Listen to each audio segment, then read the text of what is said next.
Yes. It's very nice to meet you. It's great to be here with you, Michael. Thank you. At Mox News, you have a tremendous amount of time. Thank you. And I know you have fans everywhere. I'd like to know, who is it, being a hero of the anti-war movement and the peace movement, who is it that you would recommend to the people that are extremely anti-war and just feel, as you mentioned in your speech, that the president isn't following, the Constitution when it comes to war, and not even beginning to try and end this war-for-profit, endless cycle that we're in? Well, the first thing is, the question isn't, what he stands for is one thing, and we need to keep encouraging him to move in a more positive direction. But it's important that we stand for peace in our own lives and in our communities.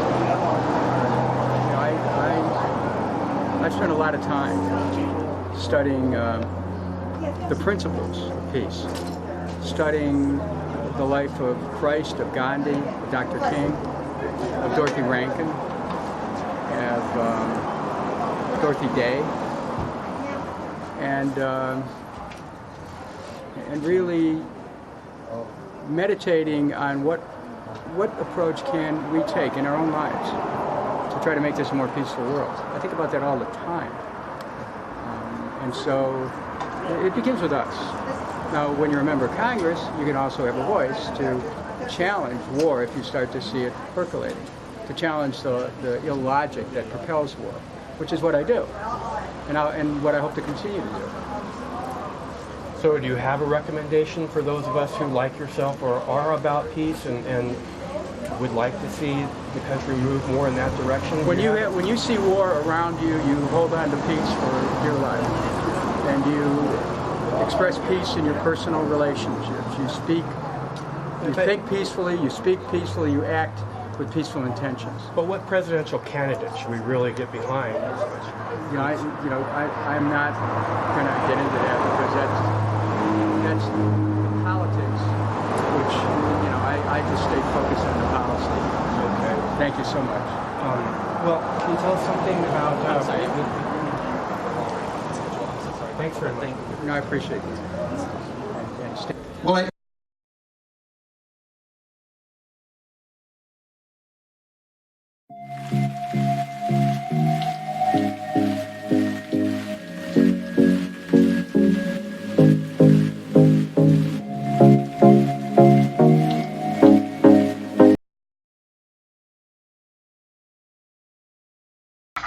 hi, Dwayne.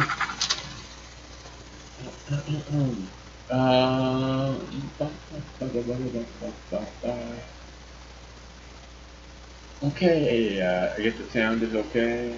My hair looks crazy. So, another school shooting today, people. It's just an epidemic, Something has to be done. And this is one of these things. This is why we're assembling this group, right? To solve the world's problems. We are the new superheroes to solve all the world's problems with cannabis and love and intense thought and puppies.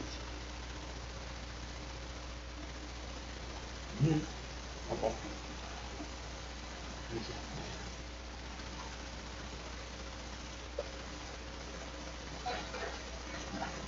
Alright, so it's Rufus's birthday on Saturday. Sammy's birthday too. Sammy, you want a piece of sausage? Come here. Come here. Come here. Here, come get it. Go get it. Come around, go. What are you gonna beg, Booger? You're gonna beg, Booger? Come over here, go girl. Come over here, go girl. Come over here, go girl. Come over here, go girl. Come here. Come here. Up. Go girl, up. Go girl, up. Come on, up. You can do it. Up here, go girl. Up here. Come up here. Come on. Up. Come on, up. Go girl. Come on, up. Come on, here you go. You can do it. Oh, she can't do it. Come on, you can do it. Come on, right here. Come on. She's a good girl. She knows not to jump up. Hoover's like, I'll do anything you say. Come here. Come here. Give me a kiss. Give me another kiss. Who's my Boo Bear?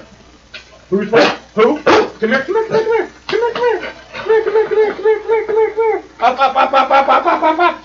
Who's my Boo Bear? Who? Can't see him, huh?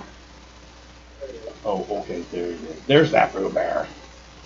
All right. All right, we got more sausages. Just a minute. Here, go.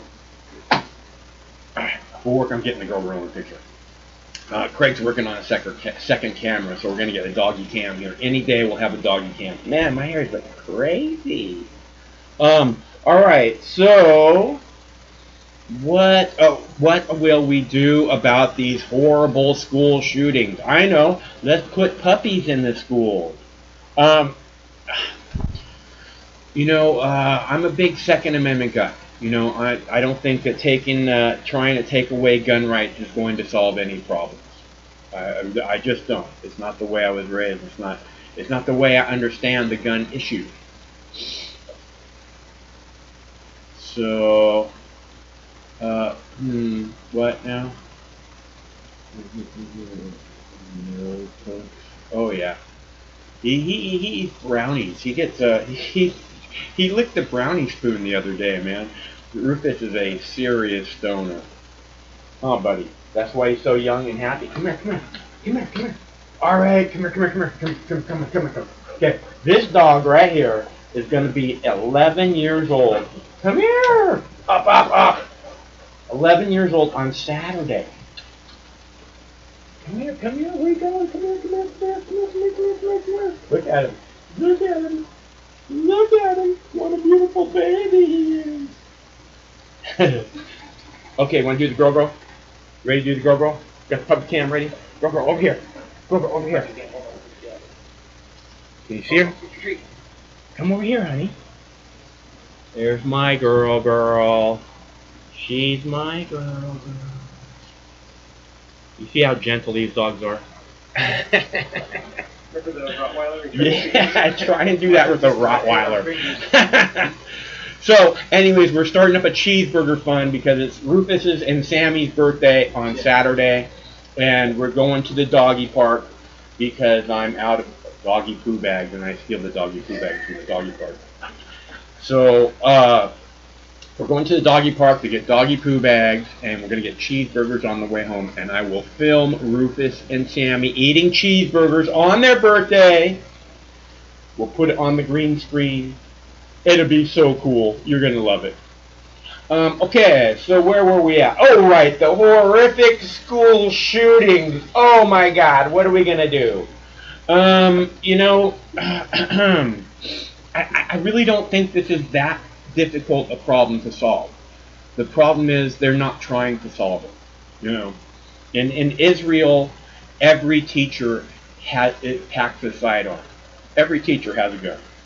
And God, don't, you try and suggest that in Congress, and they go, ah! Their heads explode. But you go, well, in Israel, they all have a gun. Well, Israel's the greatest country in the world. What? Oh, I forgot you're a member of Congress. And that's not what I'm suggesting happen, but it'd be easy, there should be, I don't think that will stop the problem either. What the problem is, the way I see it, is the problem is a mental health issue. Just like any other shooting, when you walk into somewhere and you shoot a bunch of innocent people, unarmed innocent people, you are mentally ill. There's something seriously wrong with you. Seriously, I've talked about this before, but like when the Aurora Batman massacre happened, right, in Aurora, Colorado, and the guy's name is like Holmes, right, and he went into a dark theater and shot just everybody. You couldn't even see who they were. Little kids and everything. It was a Batman premiere, right? And this is how the story is being told. I'm not saying that's what actually happened, but that's the story that we're being told. That person is crazy, right? And then they go, and then they send them to jail, and they go, and they wait trial, and they go, oh well, we're waiting for a psychological evaluation to see if he's fit to stand trial. Of course he's not fit. He's not fit to be in society. He's a completely fucked in the head individual. Okay, it's not possible to be anything but that. Okay, the same goes for these kids. Everybody knows who the shooters, who the most likely shooters will be. All the kids know. Okay, which means if we simply had some type of basic mental health screening to get children the help that they need when they're in school, we could be so easy to make that a basic part of school. Although at the same time, then they just put every one of your kids on medication because they have attention deficit syndrome and they can't sit still. Of course they have attention deficit syndrome. I have to put a fucking blue screen up with constant movement, otherwise nobody would be here in the freaking room. That's not true. I'm selling you guys short there. I don't mean it. But you get my point.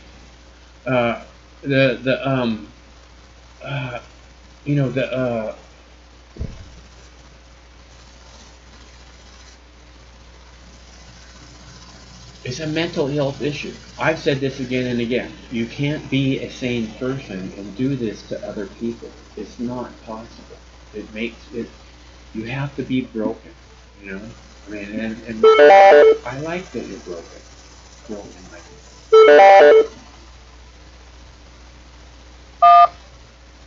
Hello, caller. Michael Knight, this is Dwayne. How are you this evening, buddy? I am good, Dwayne. Man, you sure sound like you got a lot of energy in your voice. Hey, I do. I'm having a blast at your new job. It's just great.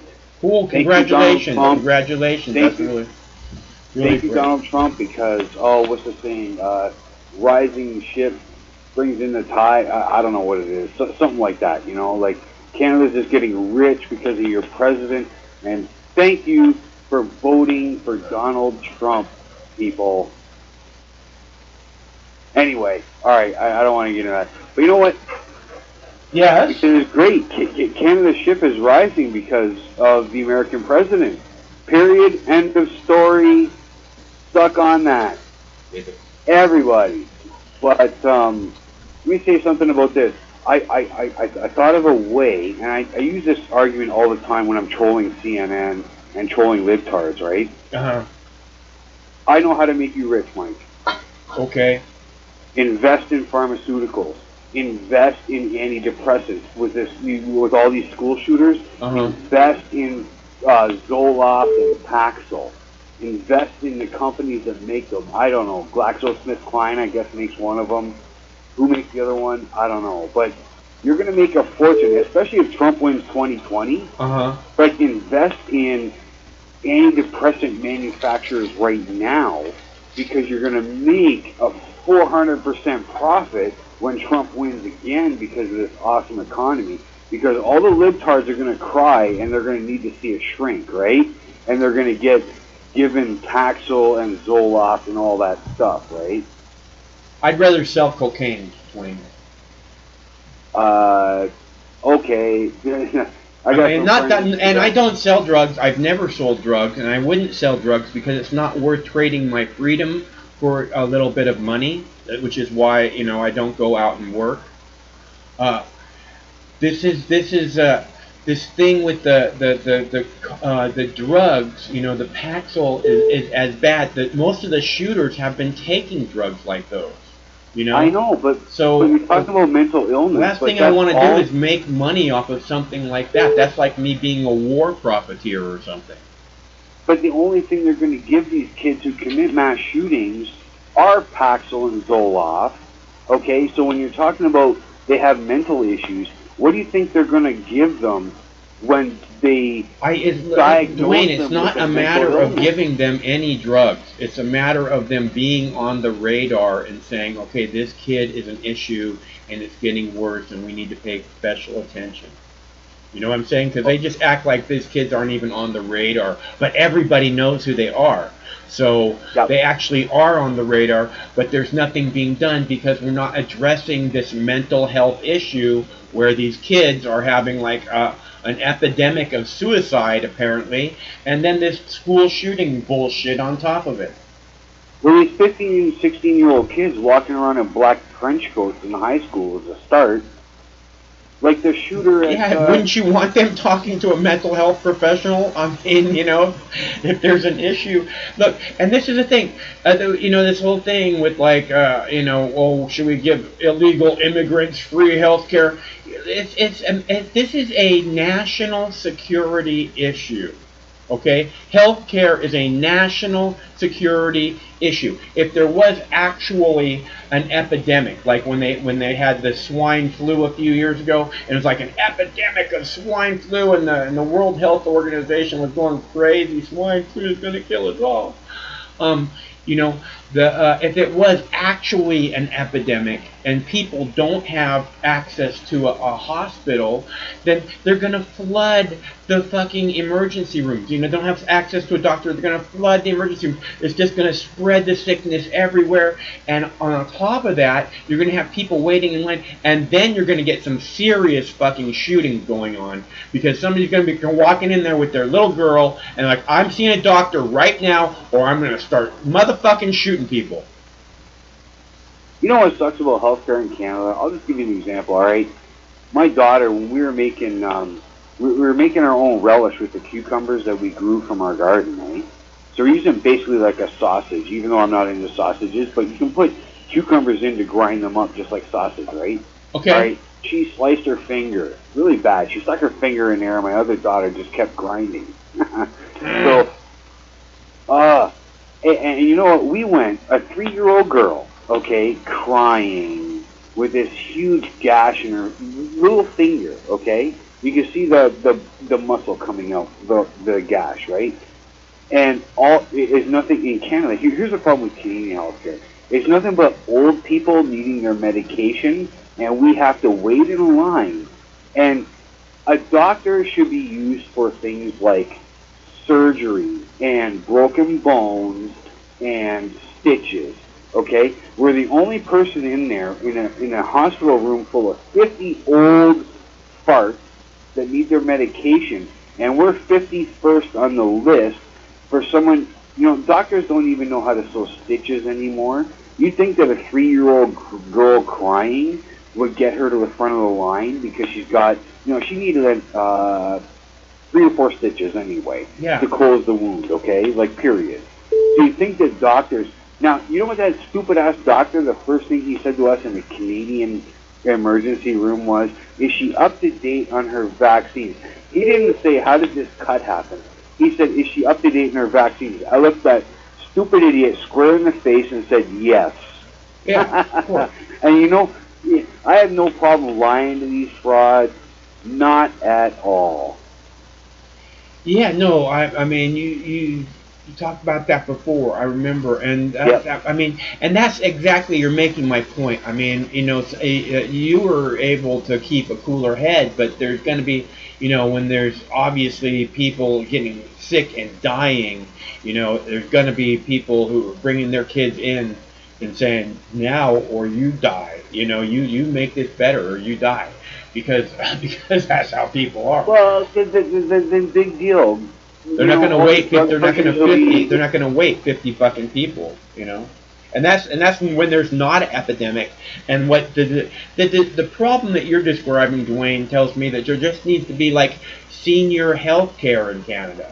You know, that seems like that would solve a lot of the issues. If it was senior health care, they got all the time in the world to sit around and wait in a fucking waiting room, right? Yes, they do. Yeah. Yes, they do. So it's no big deal if they wait. And this one crazy old lady. They don't care if a 3-year-old girl is crying. They want their meds. Yeah. They want their meds, and you know what? They're going to raise their voice in an ER, too, saying, I want my meds. I've been here for 3 hours, and me and my 3-year-old daughter have been there for 4 hours. Now, you put that little girl to the front of the line. That's my opinion, because the future is with the children, not with the old fart that can't reproduce anymore. You know what I mean? Like, the future is with the children. If they're just and- there waiting for their medication, they can wait an extra 5 minutes while the girl gets taken care of. Fuck you, you know? I Oh, mean, but this they girl pretend, actually has oh, a problem. You just need a fucking pill, lady. Shut the fuck up. yeah, that's all they need. And they're too fucking lazy to go to the pharmacy during the day, so they go to the ER instead. That's what socialized medicine will do for you, United States people. You don't want it, because if you ever need real health care, you're going to die. Or if you have enough money, you're going to go to the United States and pay to get something done. Well, I guess so, but I'm not. You gotta drag me to a doctor, bro. I mean, I'm gonna have to be strapped naked to a board to get me there, probably. You know, and like, it's just really weird, okay? The Canadian, the party that I voted for, the third party in the Canadian election, the People's Party of Canada, you know, they were going on merit-based immigration, which is what the Canadian Liberals used to do all throughout the 90s. They'd only import immigrants that had degrees from Hong Kong. There's Chinese doctors all over Canada because of that, because of the immigration policy in Canada in the 90s. Okay, and now they're just letting, you know, refugees from New York come here. And I remember somebody in the comment section saying, "Oh, he's reading propaganda." Bullshit. Go look for yourself that they're crossing the New York border into Quebec, saying that they're refugees. No refugee has ever come to Canada from New York. It's impossible. Actually, maybe it is possible, I guess. You know, like, New York is crazy, man. And not like cool cities, like real cities, like Buffalo. Buffalo's alright. I love Buffalo. Buffalo's a great city in New York. I'm not talking about the coastal New York stuff, but Buffalo's a great city. Hey, Dwayne, we're getting another caller, man. Hey, peace. All right, good to Peace, hear love, from and you. happiness. Good I to hear gotta from crash you. tonight anyway, so take care, Mike. They talk to It's you great again to soon. show. Take Hello, caller. Hello, caller. Yes, Michael, how are you? I'm good. Who is this? This is Joe. Hi, Joe. Nice to hear from you. Thanks for calling. Yes, sir. No, I called a couple of days ago, and I'm actually slightly less drunk than I was a couple of days ago when I called it. Well, you do what you gotta do, bro. No, true that. But, no, I guess the reason I called is because it almost seems like there's this weird derangement among the populace. Where anybody, we're talking about the school shooting. Yeah, sure. Correct? Go ahead. Yeah. And I almost feel like there's a number of people out there who, and I don't mean this hyperbolic, but there's certain people where if they were to say, hey, I watched the news today, did you hear that Donald Trump walked into a school and shot a bunch of people today? That they would say, yeah, no, I didn't hear that, but it doesn't surprise me. And it just seems like there's this weird dynamic among the media right now where people think that Donald Trump is the ill that haunts everybody. And I was wondering about your thoughts on that. Well, I don't like Donald Trump. Okay? I don't I like understand. him, and I don't. It's because of who he was before he became president. Okay, I'm with you. He locked that in for me when he was, doing all this shit about, oh, I'm going to prove that Obama wasn't born in this country, and then he just fucking disappeared. But and before, it's just this quintessential New York fucking douchebag that nobody likes, But I think he's become a better human being as president than he ever was as Donald Trump, the New Yorker. I mean, he really seems to be almost like he's trying, like as Donald Trump, the New Yorker, he was born with a gold spoon in his mouth and never had to try shit. He couldn't make it in the casino business. Come on, So I think that he, I wish that I could like the guy, but I don't. And I do think that there's definitely this this derangement syndrome kind of thing, but that goes with all the presidents. I mean, there was Bush derangement, there was Obama derangement, but it seems to be a lot worse with Trump, you know. Yeah. And it has. I think when it comes to the media, it has to do with him pointing out that they're the enemy over and over again. You know, these are the people. They're the evil ones. You know, which it doesn't really work because it's like they're all. It's like the pot calling the kettle black. You know, it's all evil. The White House is evil. The Congress is evil. The Pentagon's evil. The CIA is evil. The media is evil. The medical for-profit medical industrial complex is evil. The police state is evil. You know, I mean, we're just fucked here, swimming in a bunch of evil. You know. I'm going to go you one better, Michael. I'm going to say, doesn't it seem like right now that the media has had a directed agenda against Donald Trump more so than any of the other? And I'm with you 100%. As far as going into 2016, I did not like Donald Trump. Yeah. But the more I see all of this media just directed attack against him, I almost feel like that he's doing something right because it's pissing off all the right people. Doesn't that seem to be kind of where you're at? I see what you're saying. It's easy to understand what you're saying, and Trump is. He's been the recipient of a lot of vitriol, more so than any other president, including Bush and Obama. In my own opinion, I think what they're doing is they're trying to get him reelected. The media is trying to get him reelected. I know that it seems like they're against him and that they have nothing good to say about him, but that's how he got elected in the first place, right? Was simply that he was the 24-hour news cycle. There wasn't any talk about anybody else. So when the voter gets in the voting booth, what do they know? I mean, they know Donald Trump. You know, Donald Trump, Donald Trump, Donald Trump. And they hate the media, and they hate the politicos. I mean, that's why he wiped the floor with all the Republican candidates during the primary, because people hate those people, and he came out and he wasn't like them at all. And he pointed out like their flaws, just like Tulsi Gabbard does to the Democrats. Yeah.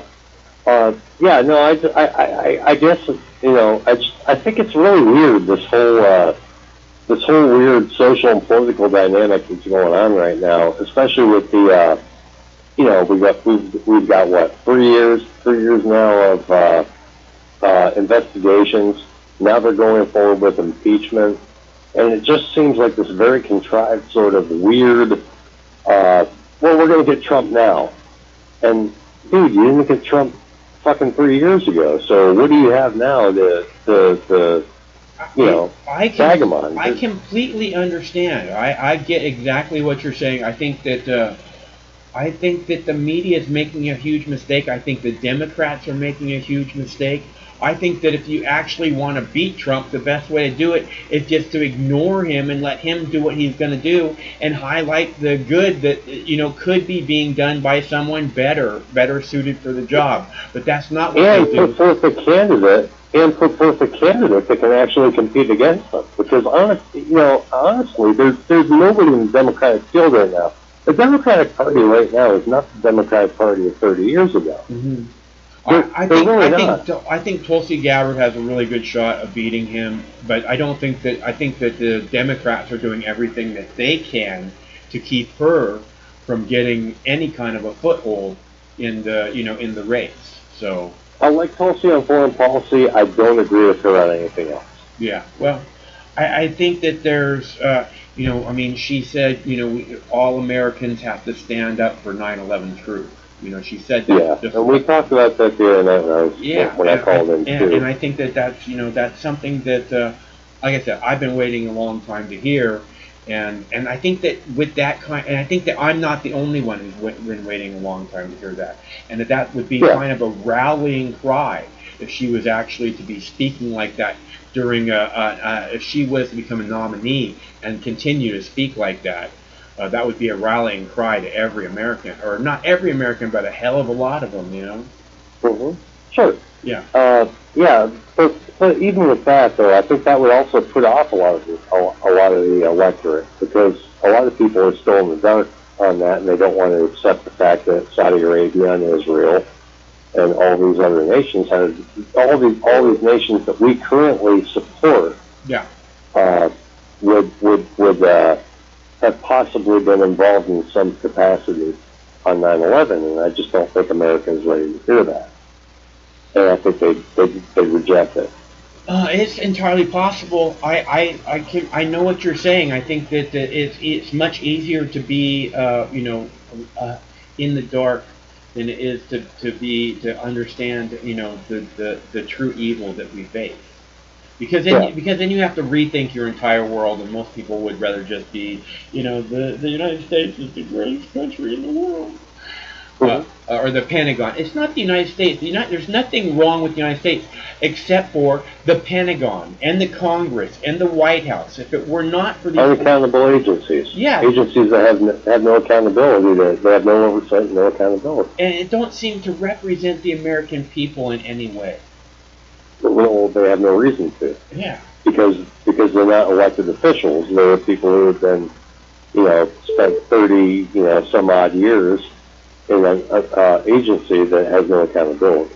So, what do you think about this school shooting stuff? The school shooting stuff, I think I was actually counting down the minutes until politicians decided there would be excuse me, like I said, I've been drinking. It's all good.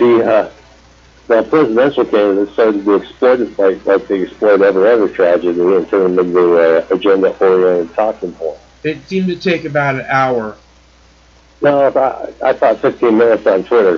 Okay. But I don't pay that close attention to the Twitter. But yeah, no, I don't even have a Twitter account. I get what you're saying, because that's the first thing they do is they seem to be, they seem to take this horrific tragedy, this horrific human tragedy, and use it to push their own fucking agenda, which is it's a vampire-like move, it's just disgusting. It's almost like they get off on it. I'll tell you what, one of the things that pisses me off is you see a tragedy, and then, I almost feel like, I'm where they're at, and they're like, oh yeah, okay, finally, another one. It's like, they can't wait to pounce. Yeah, I see the same thing. It's almost like a predatory instinct where they just fucking jump on it, and it's like, come on, man, let's talk about what happened. Can we figure out ways to resolve why these people are sick in the head and they feel the need to do this? No, they just fucking do it, and then they pounce on it and they enable it. I hear what you're saying about them like thriving on it. It's like it's almost like when they're talking about, they have to like wipe the drool from their chin because it's so fucking delicious to them that they have this thing that they can, or when there's like a tsunami or some kind of horrific tragedy of other types, you can see the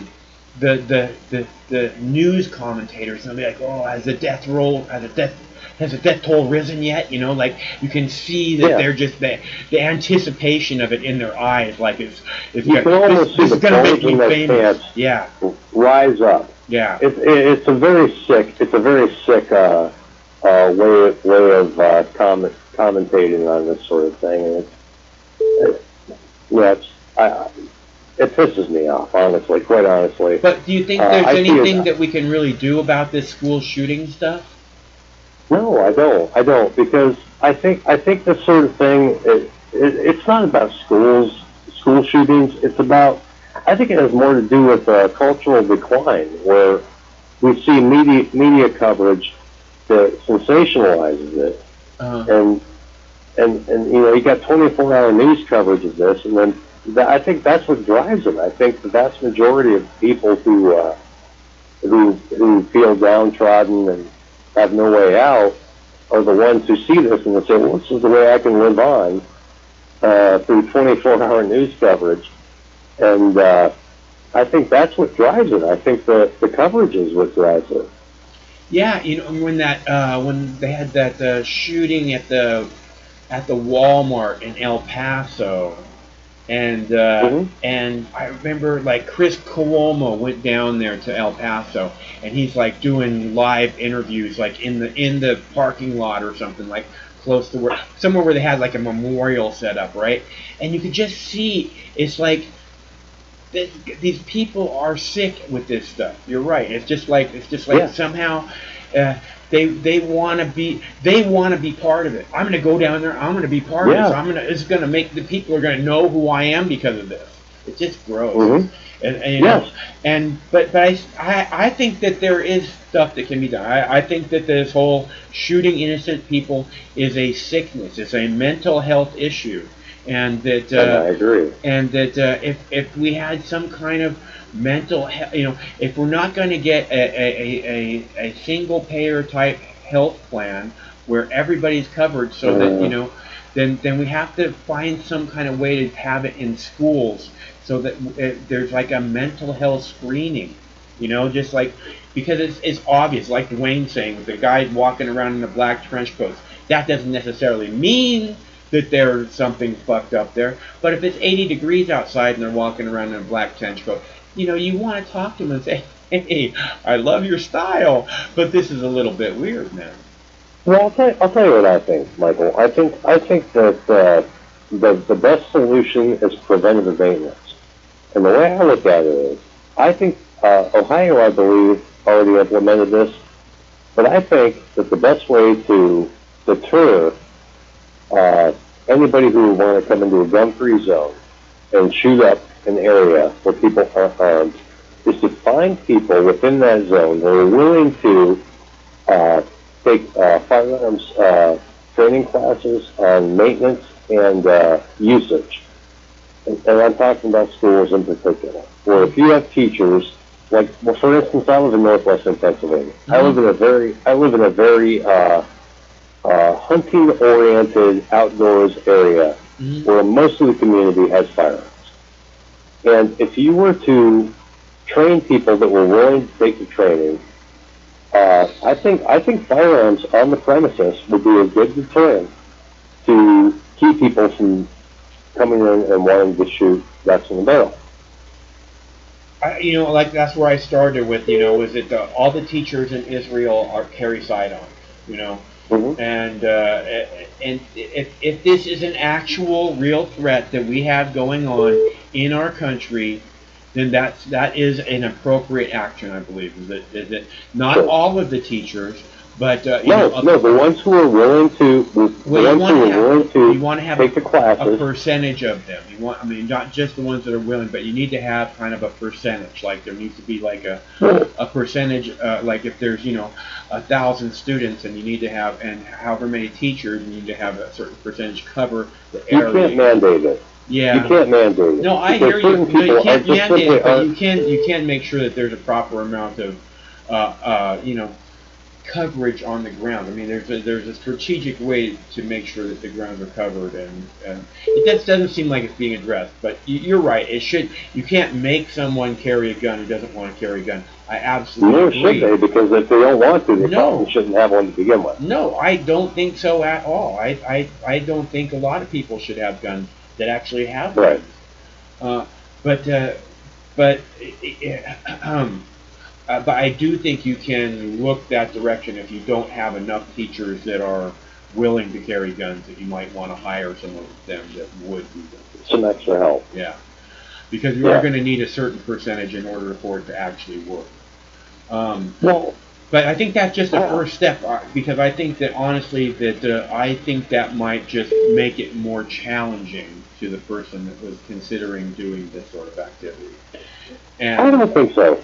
And not to cut you off. Go ahead. I don't think so. I don't think so. But the reason I say that is because if you have people who are willing to actually go forward with training, and I'm not just talking about firearms maintenance and training, but I'm also talking about active scenarios, as far as active shooters go, like you know, they do obstacle courses and things like that, Sure. where they actually have to play through a potential scenario. Right. I mean, you're not just going to willy-nilly go about doing that. Anybody who's serious would take on that challenge. And I think that and I think that they should have regular mental health screening also, because the last thing you want is having somebody who's getting more and more frustrated with their classroom, being armed and dangerous, right? standardized mental health screenings. Even then, I have an issue with that because who sets the standards for those screenings? What are the standards to determine whether or not you're mentally well enough to handle a firearm in a stressful situation? Okay, well, you've already qualified that you are, but I mean, what you need to do I'm is not just talking about me. But, well, no, what I'm saying, no, I'm not talking about you either. You've already said, you have to go through these hoops in order to be this person, and which I agree completely. What I'm saying is that you are going to have some kind of a mental health person check with these people on a once a month basis or something, because if they are having some kind of actual issue, it should be fairly obvious, and it's not a big deal. You come in, you say hi, you say, "Is anything going on?" They say, "No, I'm good," and you say, "All right, we'll see you next month." It's not a big deal. Basic social and communication skills is what else required. Yeah, I mean, you could even have you could have counts like a school counselor. There should be some kind of a mental health professional at the schools. That's what's going to help this issue, because that way, when these kids act out in school, instead of there being, them calling the cops, which is what they do now, they can send them over to the mental health guy. All right, time to have a long talk with Mr. Hand. Want to have a talk with Mr. Hand, do you? Okay, go talk to Mr. Hand. But yeah, no, I honestly think that's one of the issues that I have is with this most recent shooting is the one common denominator is that the people who want to victimize are the people who go to the place where people are easily victims, and those are people that can't protect themselves. And I think that there should, as far as the schools go, or any government facility really, because schools are government facilities, is that people should be equipped to deal with the situation. And anybody who wants to victimize somebody else is going to go where the people are, like I said, ducks in a barrel. Yeah. And those are schools, any place where you have a sign that says gun-free zone. That is a menu for anybody that wants to go in and just do whatever the hell it is they want. I think you're probably right. I think the gun-free zones is where a lot of this crap happens. So it makes sense what you're saying. No, it is. Yeah. Statistically, it is. Yeah. So. All right. Well, thanks a bunch for calling, man. It's good to hear from you. Thanks for taking my call, brother. All right. I'll talk to you again sometime soon. All right. Looking forward to it. Okay. And by the way, everybody, we're doing this every night now from 7 p.m. until whenever. But 7 p.m. Pacific, we're going to tune in and we're going to take phone calls and we'll discuss what needs to be done in order to make the world a better place for all. Hello, caller. Hey, oh my God, I can't believe I finally got to that. Last guy was rambling for a really long time, but I think there's a solution. I think the problem is with community, because it doesn't cost a damn thing to ask how somebody's doing and help them out if they need it. And I think the real problem is nobody in this country cares about their neighbors anymore. It's very hard, I mean, I think most of the people kind of live in somewhat in fear of a whole bunch of different things, and it makes it hard to reach out to people when you're afraid. That's partially why the news is spreading fear constantly, is and part of why the powers that be want us all to be afraid, Part of the reason is because then it makes it harder to reach out and care about your neighbors or even know them in the slightest little bit. That may be true, but let me give you one example of like just a real life example. Like, do you like the Grateful Dead? Sure. So I met the coolest dude I've ever met in my life, who's a Deadhead, and we're going to a Grateful Dead concert later this year because he asked me for a ride one day. He's a disabled guy. He uses a walker, and it was hot, and he was outside of a dispensary. I came outside, and he's like, "Hey, could you give me a ride?" And I was like, "Yeah, I'm not doing anything. I don't see why not." So I gave him a ride, and that built a friendship, and you know, he's helped me through hard times, and I'm sure me helping him out, you know, helped him through hard times. And it's like, that's one example where, you know, just being open to helping someone out, like just having that mentality of, you know, I'm not really doing anything for myself or, you know, anything at all right now. I could take this time to help somebody out that's clearly in need. I think if more people just did that, then we'd all be better off. I agree. I think that we need to get beyond the fear because the fear is programmed into us, and the truth is that if we are regularly reaching out to the least among us, you know, to those who need the help the most, right? We reach out to them to help lift them up. If we're doing this on a regular basis, I believe that will help the quality of life for everyone on the planet.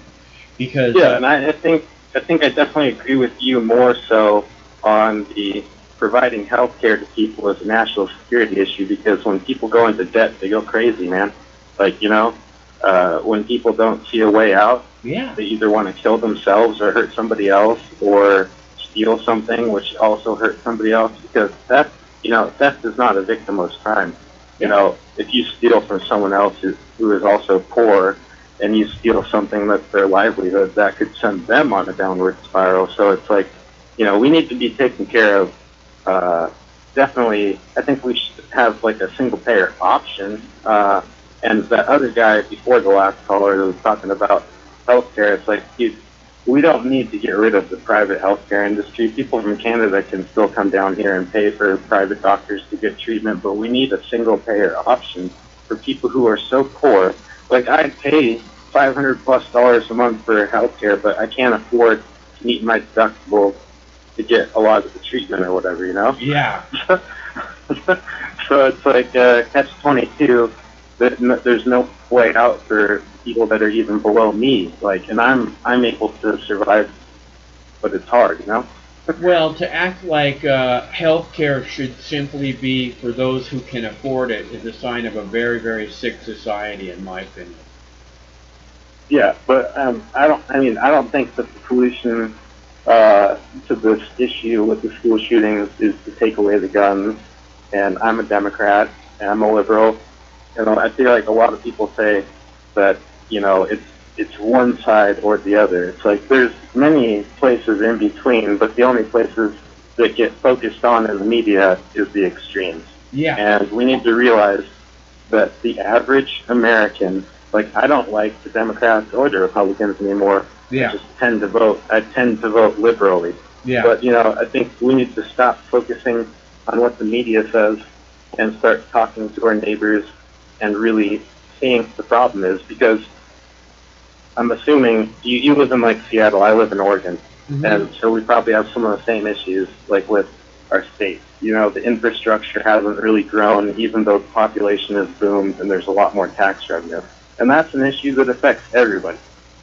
So we should be trying to solve these issues, not talking about this stupid partisan bullshit, you know? I agree. For 20 years in Congress and the White House, they've been talking about starting an infrastructure project, you know, a national infrastructure project. The simple facts are, if they started tomorrow a $1 trillion national infrastructure project, that would help every single American. So what's the fucking holdup? You know? Oh, we got to spend all the money on the wars. We can't afford that. Yeah, we shouldn't be involved in any of these damn wars. Like, we don't need to be the world police. We need to spend money on America, and like that's coming from me as a liberal. It's like we need to spend money and make, technically Trump is right. We need to make America great again, but we need to do it by investing in our country, but not being exclusionary. We don't need to be afraid of people that are different than us. So we should be working together. But let me make something clear about Trump and making America great again. Trump could have signed an infrastructure project 2 years ago. We could be well into a national infrastructure project. The Democrats are hot for it. They took over the House like a year and a half ago. It would have been the simplest thing to sign an infrastructure project, and Trump refuses to do it because he doesn't want to give the Democrats what they want. Well, I think he's absolutely a horrible president. And the one thing I did want to add before, I got to go, but is the last guy was like saying that Trump is getting more shit than anybody. Dude, Obama got his asshole ripped open over wearing a tan suit. But I don't want to hear about, oh, Trump's so victimized. It's like people literally shat on Obama for conspiracy theories that aren't even true, and I'm not justifying anything he did. I don't agree with drone strikes, but I do think he saved our economy. Like, it could be worse. Bush fucked us really hard, but, I'm just saying, I think Obama gets way more crap than Trump ever did. Yeah, I think Obama got a lot more crap. Like I said, like I keep explaining to people, for one thing, Obama was such a bad president that an organization had to be founded called Black Lives Matter in order to explain it to the fucking leadership in this country, because they refused to do anything about out of control fucking police state killing their black brothers. Obama didn't give a fuck. That organization was created under Obama's watch, so we're clear. Another thing is that when the Occupy movement went on, and there was encampments in every fucking protest encampments in every city across the United States, that was about Obama. That was about, we want the change we were promised, motherfucker. And Obama labeled those people potential terrorists and sent in the police to bloody their heads. Yeah, I think one of his biggest mistakes was also, trying to cooperate with Republicans who wanted to sabotage his presidency. Yes, from the start. We could have had way better health care and maybe even a single-payer program if they would have just said, you know what, we're not going to work with you on this. We have the Senate, the House, and the presidency. We're just going to pass single-payer. They could have done it, and we'd all be better off for it. But instead, what we got is more bloated democracy and bloated government, and a healthcare program that's constantly in the courts because both sides don't agree on it. So, I think that one of his problems, in addition to the drone strikes, is, trying to cooperate with people that clearly don't want you to succeed. It's like, you gotta think about it rationally. And that's why the Republicans achieve more than the Democrats when they want to achieve their policy, because they just don't give a hell, or a damn. Like, they just do what they want to do because they believe it, and they get in line. And the Democrats try to cooperate with people that just don't agree with them. The Democrats are fucking horrible, dude, and I don't know what the heck they're thinking, but they just aren't representing the people they're supposed to be representing. I don't think that the Republicans do a much better job of it, but I think that they have their voters fooled into believing that they do a better job of it. So yeah, I think, the type of Democrat I'd like to see run for president would be like a Bill Gates, like a guy who's built a huge technology company and spends his own money trying to solve world issues, or like a Warren Buffett, like someone that would be able to look in and try to solve our financial issues. We need to stop electing these people that have egos, these people that are running for their own personal, Hillary Clinton didn't want to run because she's going to be the best president. She ran because she has an ego. Hillary Clinton ran because she believed it was her turn. That's how big an ego she had. Yeah, that's case in point. Yeah. But yeah, I should probably let you go. There's other people probably trying to call you. But yeah, good talk, and take care, man. Right on. Thanks a lot for calling us. It's always nicer when you're here. So call back again soon. Okay, thanks. Okay. And that's the truth, you guys. It's always better when you're here. In fact, this would be completely meaningless to do this without you guys. I'd just be here talking to myself. Let's see. Hello, caller. Hello, Michael. Hey, man. What's up, G? Hey, nothing. Just waking up. What time is it? 7:56 p.m. Here we go. Yeah, that shooting was in my neighborhood. It was like an hour's drive away. Yeah, Santa Clarita. Santa Clarita, where Magic Mountain is. You know about Magic Mountain, right? I went there a couple times when I was a kid. Oh, did you recover psychologically? It's amusement park.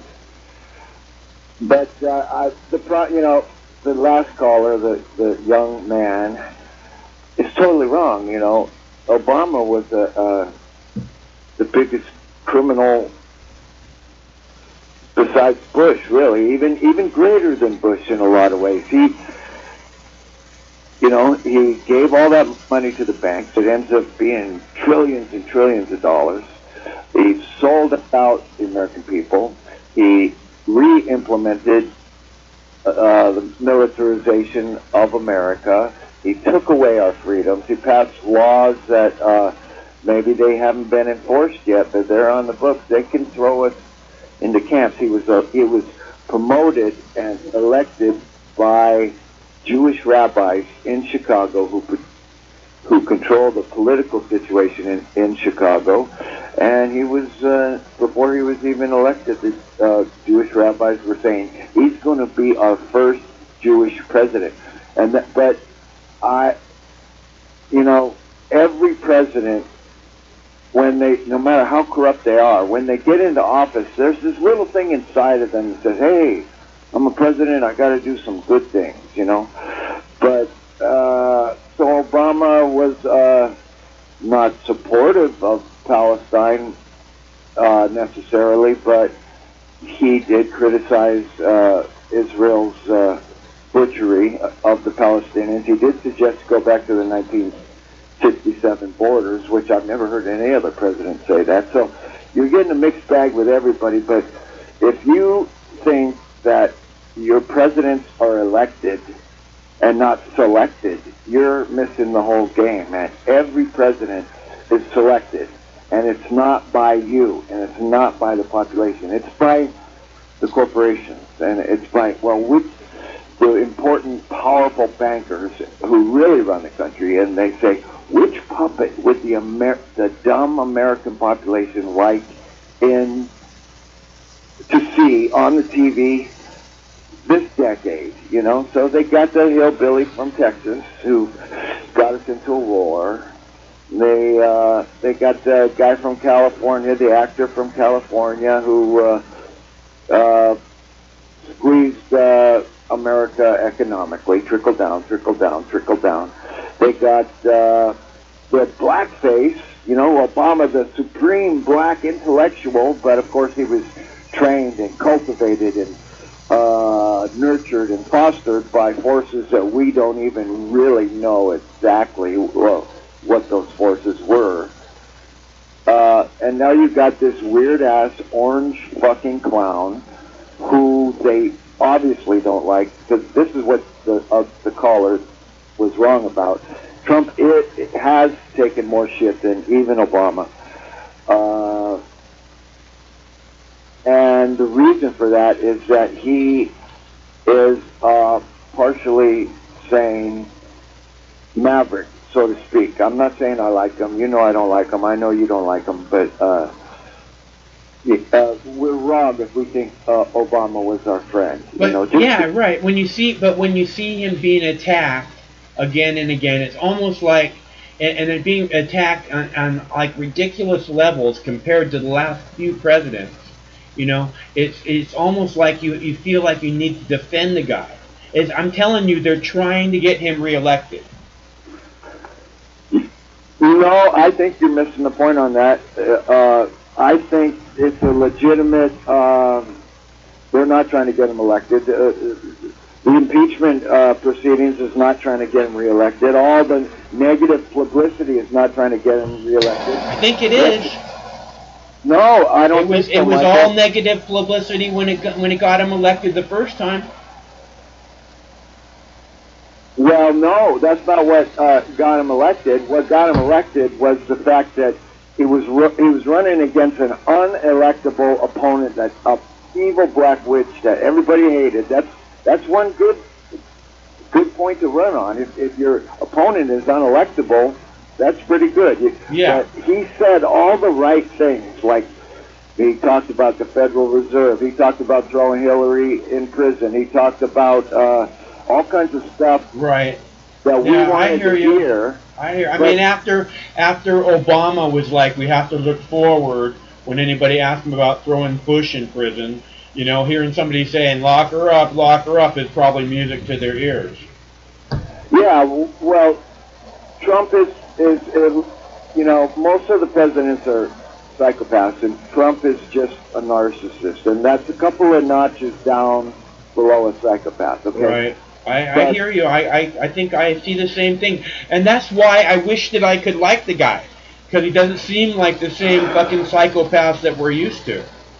Well, what we're seeing politically is only a reflection of the American subconscious. And when we see a school shooting, that too is a reflection of the American subconscious. That means that our entire society is sick, and few people know it, hardly anybody knows what to do about it. It's Young talked about the collective unconscious, and Young moved from Germany or Austria to a neutral country because he saw the rise of Hitler as the rise of the German unconscious, the collective unconscious. And Trump is identical to that. It's like, man, we're so fucked up, we're gonna elect this orange game show host because there's nobody else. And it's like, okay, and then everybody chooses sides. And you got that, remember that thing that happened in the South, Memphis or somewhere, where that white power guy rammed his car into a bunch of people? Yeah. You know, that is also a manifestation of the American subconscious, the shadow. And you're never going to get healthy as an individual or as a country until you start doing the shadow work. That means, you know what Obama said? Well, we're not going to look backwards, we're going to look forward. That's not doing the shadow work. In order to do the shadow work, you have to look backwards at your own self, your own life, the history of your own country, what really happened in 1963, you know, what really happened September 11th, 2001. That's shadow work. You have to bring the dirt into the light, personally and as a country and as a planet, and say, oh my fucking God, look at all this shit. We really have to examine this. But nobody wants to examine it. How come the Saudi Arabian prince chopped up Khashoggi and nobody's talking about it? How come they can mow the grass in Gaza and nobody's talking about it? How come 9/11, everybody kind of knows about it, but nobody, you can't even talk about it to your fucking grocer. If you can meet a stranger on the street you can talk to about 9/11, you're lucky. You automatically have an affinity for that person. It's like, oh, you know too, man. So we are a collectively unconscious population. Well, it's like you said. There's an illness that's infected our society, and exactly. And the cure is not on the horizon, you know, or very apparent. So well, I don't know. It doesn't seem that way. I'll have to agree with you, but you know, you and me talking about it, we're trying to bring up the dirt. We're trying to bring up the collective unconscious. We're trying to bring up the corruption. I mean, it's like if you got a festering wound on your body, what are you going to do? Ignore it? It's just going to get worse and worse. And that's where we're at politically, and that's where we're at psychologically and spiritually as a country. Is like we've got festering wounds, and we're watching the Kardashians, and we're listening to Sean Hannity, and we're paying attention to all these idiots, including the rock stars, except for Roger Waters, that they don't know what, they're just trying to get famous. And you've got a plague, an unspoken plague in the United States. It's called narcissism. The statistics on narcissism are you have a toxic 10% of the population. And that's like people taking obsessively taking selfies and stuff or something. Well, the internet and the rise of social media contributes to that, so that's why it's a growing phenomenon that very few people study or talk about. But selfies is I don't take selfies, but I see a lot of selfies, and most of the people taking selfies don't pay attention to the important matters happening on planet Earth, because the human brain is hardwired to be a social brain, and so we're supposed to be social animals. And anyone who is outcast, which is probably the story of that Asian guy in Saugus who shot however many people, I didn't follow the story, but he was probably an outcast. He probably had problems at home, dysfunctional family, and the likelihood is he was on fucking some type of medication because nobody took the time to say, hey, Pancho, what's wrong? What's wrong in your life? You don't seem happy. So the other caller was right. You got to take some interest. You got to try to be kind. But that's the one. The guns is not the common factor in all these shootings.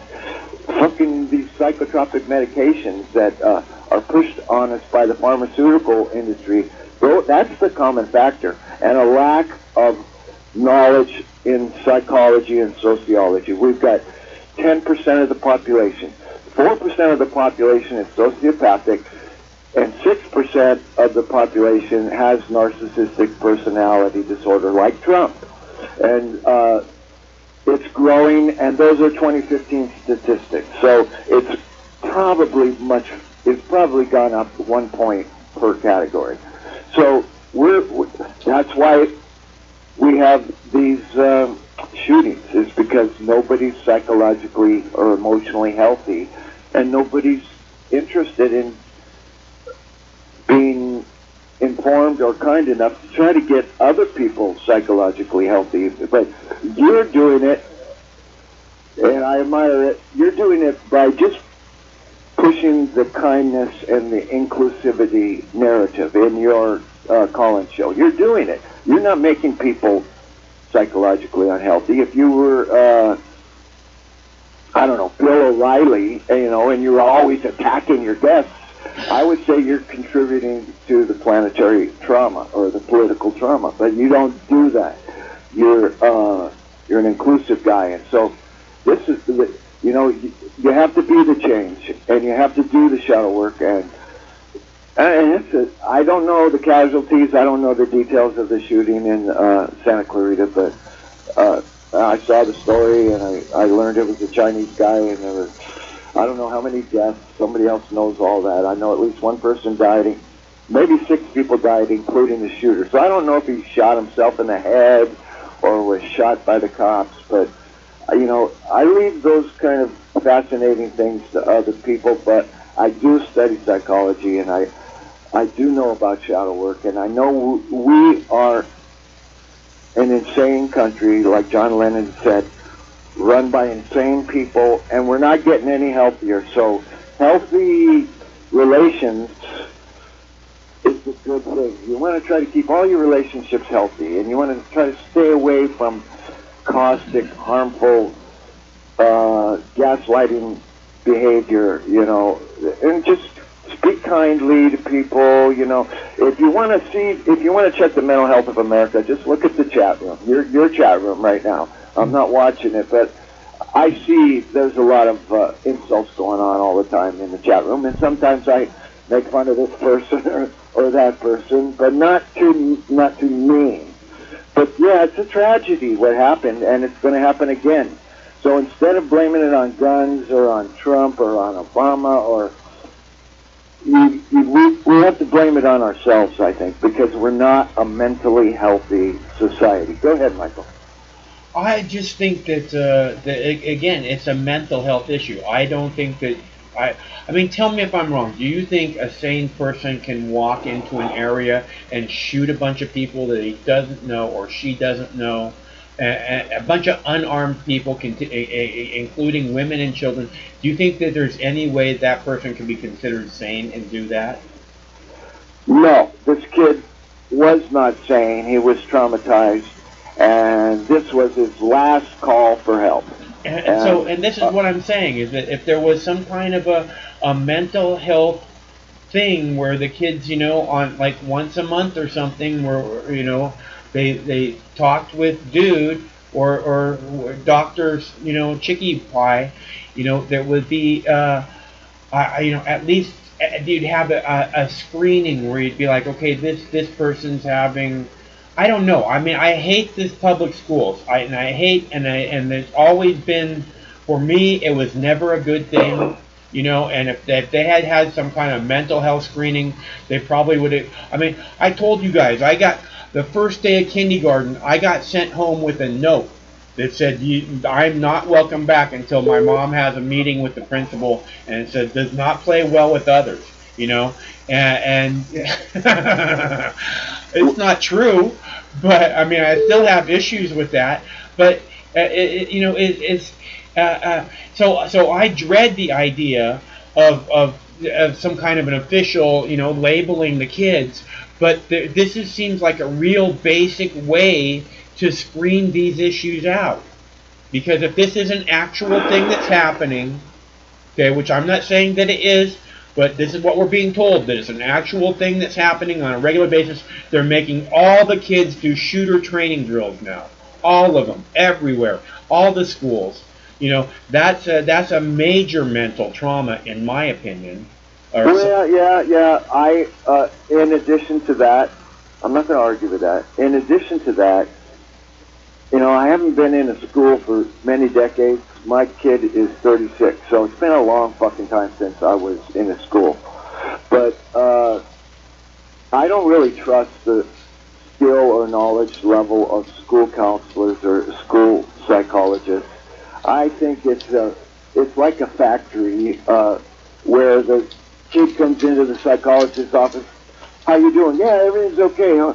Okay, yeah, all right, just go back to class. And that's about as deep as it goes, unless the guy... But honestly, though, I mean, if there was a regular monthly thing like that, where each student got, you know, had touches bases with this person who is a professional, that the ones that did have this type of issues would be blatantly obvious. Yeah, well, the most crazy people I've ever met on the planet. Sorry, Adelaide, but they're the people. No, they're not the most crazy. They're the most, what do you call them? The most kind of psychologically arrogant, as if they've solved all their fucking problems. Are the psychologists and the psychiatrists like, I got a master's degree, yeah, but you can't pay your fucking rent, and you're 2 months late on your rent, and you're a bitch to live with, so where the fuck is your skill level now? Because I'm, you know, it's like this. I'm not insulting anybody in particular, but are you sure? It sounds like you're talking about personal history here. No, I saw her comment. She's pretty cool. I like her, but I don't trust the skill level of the counselors at the school. And since I haven't been in a school for many decades, I'm ignorant of that. Maybe they're really good, but psychology is an important subject to me, and I would recommend it to everybody. You know, try to find out, hey, what's my ego? What's the function of my ego? I don't You know, trust anybody in the public schools. I mean, I think that the teachers probably start off there to do the right thing, but I think that over time it becomes something different. But that's not the whole point. But what I'm saying is, if this is an actual issue, I believe this is a simple cure that should be able to easily cut these school shootings in half. Well, yeah, you know, I'm totally pro-gun. I own guns. I'm for background checks. And armed guards in schools are no problem. Maybe eliminate the fucking drills to stop traumatizing people and keep a closer eye and get some fucking sane school cops, because I've seen school cops beating up kids. That's not a good thing. Yeah, But, well, you know, yeah, I agree. They probably shouldn't have actual police officers in the schools. They should have some type of somebody who's not walking around with a chip on their shoulder and not looking to bust the kids, ruin the kid's life because they fucking got a joint on them or something. or he's riding a skateboard in the hall, Yeah, or whatever, exactly. you know. So, but I think we're all psychological and emotional children, including the fucking president.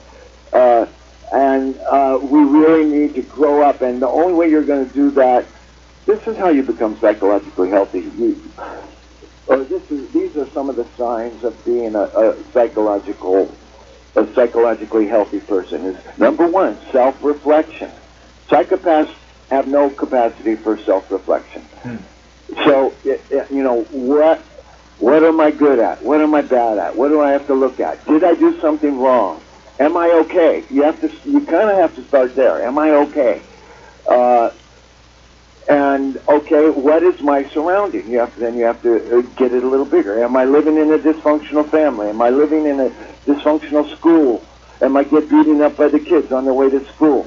Do I really want too much to fit in? These are the pressures that kids are under, and it's got to be so hard. I was petrified in school. I was petrified I wasn't going to be popular. I was petrified I wouldn't fit in. I was petrified people would see how afraid I was. I got called in. I was a troublemaker, and I got called into the fucking office a million times, and I was, Did you ever get in trouble for smoking pot at school? Oh, I did so much shit. I think I was voted the most likely to commit murder or something like that. I did all kinds of shit. For They weed? called me Wild Man, and when I was in high school, so I must have been kind of wild. So, but it's the rebels that end up, like you too, are a rebel, and it's the rebels that end up pushing society forward. And you look at all the kids that acted out, like John Lennon, or lots and lots of people started out as rebels, and they ended up changing the world, or at least part of it. So I'm not against the process of growing up and being rebellious, and what I'm against is phony authoritarianism, like fake cops, fake psychologists, fake morality, because I think both you and I are very moral people, but that was a cry for help today. That kid had probably been crying for some semblance of sanity for a year at the minimum, and he finally snapped. And then when you're playing these video games where you're shooting people, let me just say something. Game, I mean, this is what I am saying. Again, I don't like the idea of more authoritarian any kind of thing in school. That was what I'm not good with authority. And that was the problem with school for me. Is everybody constantly telling me what the fuck to do. I don't like being told what to do. I've gone over this again and again. But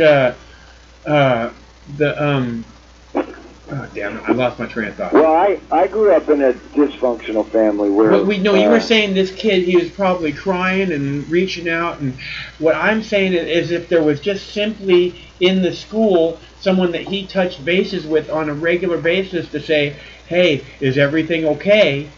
That if he's crying and reaching out and trying to find something somewhere, and this person saying, are you okay?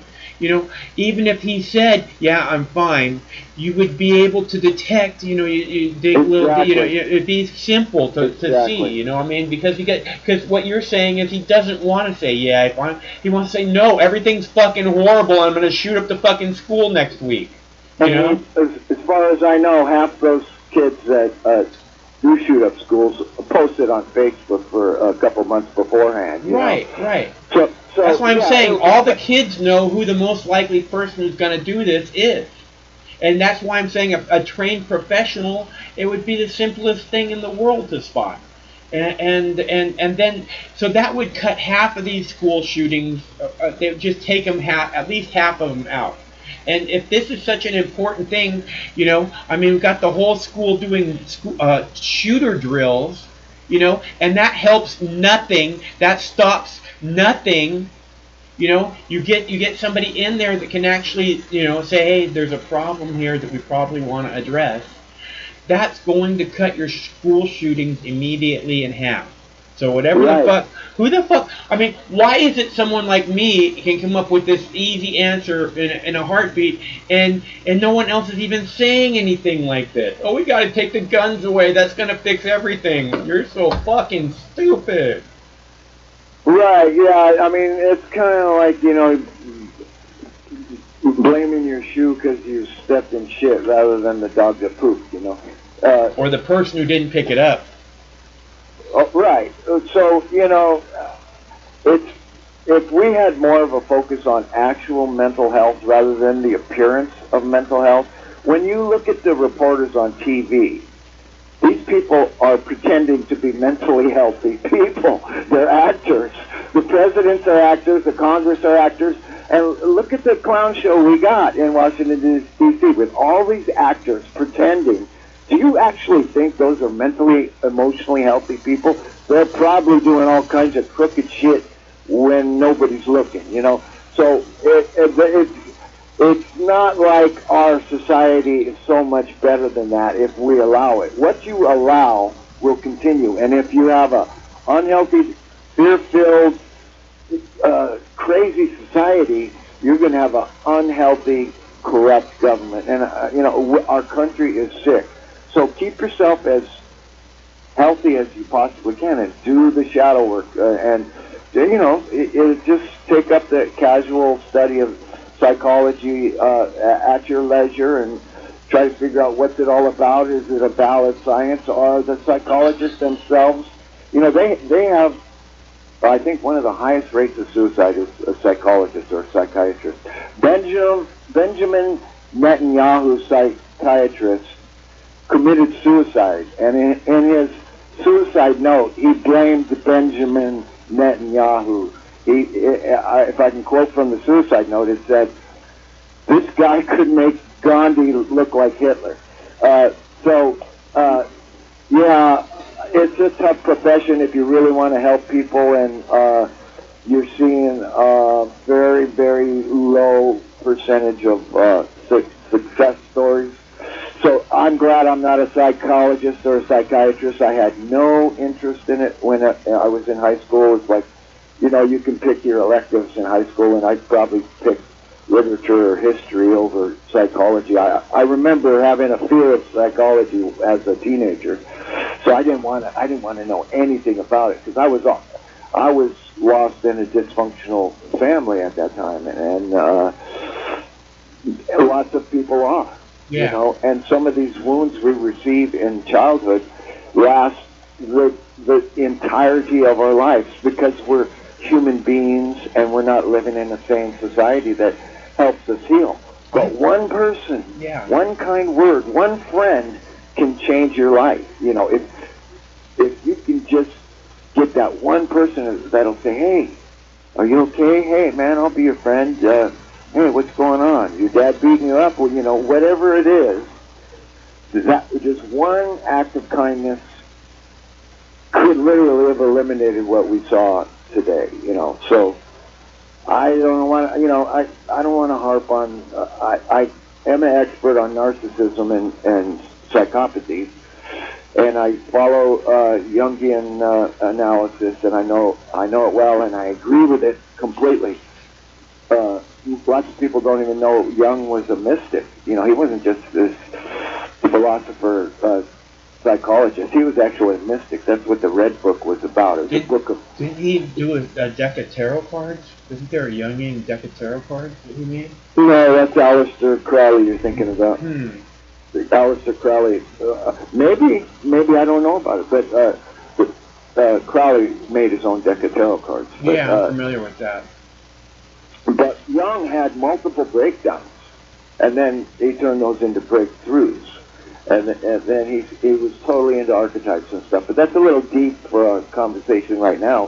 What we want to bring forward is hopefully an increased awareness of what is mental health, what is emotional health. How do I recognize I'm in a precarious I don't think situation? awareness will do it, dude. I think we need to. I think there's a certain level of awareness that needs to happen that says, you know, everyone needs to have these services available all the time if they need them. If they need them, it should just go, because otherwise, you know, when the half of the reason that we have these violent crimes is because people don't have services like this where they could just go and talk with somebody. You know, there's just there needs to be solid health care in this country. It's a problem, and this is one of the symptoms that we're seeing with this school shooting. And the government takes advantage of every school shooting, and they want to take our guns. It's like, no, man, I don't care how many, the more crazy people in the world there are, the more right I have to own my guns, you know? So, but taking away, you know, I mean, you're not going to take away the guns, you know that, and it doesn't seem like it, since you can't take away the guns. You can say, okay, so you can't sell guns anymore in this country. Well, there's already 500 million guns in the country, you know, so you're not going to solve anything by saying you can't have guns, you know, you can't sell guns anymore. It's not going to work. You're going to have to have. If this is a mental health issue, like I'm saying, then we have to recognize that and move forward. You know, if it's going to be baby steps, then you get mental health professionals in the schools as soon as possible, and you know, just a regular monthly, you know, touch base with this person. Everybody has to do it. Boom. But if you know, if there are these school shootings, which they're saying that they are, I'm not saying that there are, but if they are, it seems like there are. It's being reported that there are. Then you know, this seems like this is going to really stop it. Not stop it, but it's going to slow the pace of this happening. And then again, you have to recognize that this doesn't just apply to the kids. This is everyone. We're having this mental health issue, at least in the United States, you know, through a huge percentage of the population. A huge percentage of the population is taking psychotropic drugs, and they're not taking them because they think that they're right in the head. Okay, they know that there's something wrong in their head, and they're desperate to try and fix it. They're taking them because the drugs are being pushed on them. That too. But they're looking for to fix a problem that they perceive. Otherwise, why would they take the drugs? Because nobody really knows about mental health, including the fucking psychologist. I personally know in my life a psychiatrist who is just a drug pusher. Oh, you're feeling bad? You push the drug here. Oh, you're feeling bad? Push the drug there. He's got no skill. He's got no in-depth character. He's a flawed character himself, and you duplicate that by the millions across the country, and add the added extra bonus of that the doctors that push the drugs get kickbacks from the drug companies, and what you got is a fucking psychotic population. If they go off their meds, boom, boy, you know. So we're not a healthy country. We have festering wounds all over the body of the United States of America, and few people are paying attention to it. They're saying the words Republican and Democrat and impeachment and guns, but they're not even concentrated on the real wounds, which is the collective shadow of the population. Like, you got to go back in your life and say, how did I get hurt? You know, like that Peter, that Genesis song, Peter, what's this fuck? You know, Gabriel. digging in the dirt to the places I got hurt. You know, everybody has to do that. To, you know, otherwise you'll never really accomplish. You'll never really get over on your personal injuries. And if you're a child, you don't have those skills. I didn't have those skills. I was the most screwed up guy. You know, it's like I was looking for somewhere to belong other than my dysfunctional family. So I found it in the punk rock scene of the 1970s in LA. Lucky. And so, oh, hey, you know, and that's where I learned to, eventually learned to be an individual, you know. So, but these people now, You know the movie Decline of Western Civilization? I've never seen it, man. It's all about the punk scene in the 70s. You should really check it out, dude.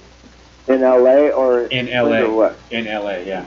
Yeah, the Dickies, all those bands. Circle Jerks and Black Flag, and you know, it's you should check it out, man. It's like the Decline of Western Civilization. I highly recommend it. Well, we were art rockers, really. You know, we tried to, you know, be a little bit bigger than the punk rock scene. Even though punk was a great valid movement, I kind of think, in retrospect, that rap was actually a little bit more valid before it got bought off by corporations than the punk movement was, you know. So you really, I mean, it's kind of like too late for music. The music scene is as mixed up and fucked up as the political scene or the psychological scene, because you know, you have to have corporate sponsorship or be with that 1 in a trillion band that goes out and does it by themselves. And if you look at a young little artist like Billie Eilish, like, she made it, one of her videos went fucking, you know, got 1 trillion views, and now she's on Saturday Night Live, you know, and her and her brother, they're pretty good songwriters and stuff, but, you know, the music, I love, you know, punk rock will only take you so far, but I don't see music as a bunch of genres. I see music as all one thing. You know, when I was in the 70s, I would go to a thrift store and just rifle through the albums and that were on sale for $0.10 a piece, and that's where I discovered Stravinsky and jazz and all kinds of classic rock and roll that I never heard about, and I was just an explorer. Going back and, you know, I didn't even care about genre really, but, you know, so, yeah, the 70s are over, and the 90s are over, and here we are in 2020 almost, and if we don't get healthy as a country, we're screwed. You know, and you, in order to do that as an individual or a country or a society or a city, you're going to have to look backwards and do the shadow work and say, how did I get hurt? What are my injuries? Was it real? Was it my fault? Was it their fault? Where did I go wrong? Maybe I shouldn't make that mistake again. These are the questions every sane person should be asking themselves, you know. What made America great in the first place? Yeah, were we ever great? Well, you know, Mark Twain said, America is the only country that went from barbarism to debauchery without having culture in between. And I think he was right, and that was Mark Twain. So, Smart guy. No, he didn't say debauchery. He said barbarism to decadence without having culture in between. So, you know, I personally think America does have culture, and our culture is jazz and rock and roll. That's our culture. Yeah. But even that has gotten perverted by And war. and war and capitalism. Yeah, right. So, I mean, I feel sorry for the families of the kids that died. I only passed that story a little bit. I think 6 kids died, including the shooter. So that's a bad thing for a family to go through. Those kids just wanted to go to science class or gym or whatever, you know. So that's fucked up. That's fucked up what happened. But we got to get healthy, and we got to look at You can't cure a problem without looking at the cause of the problem.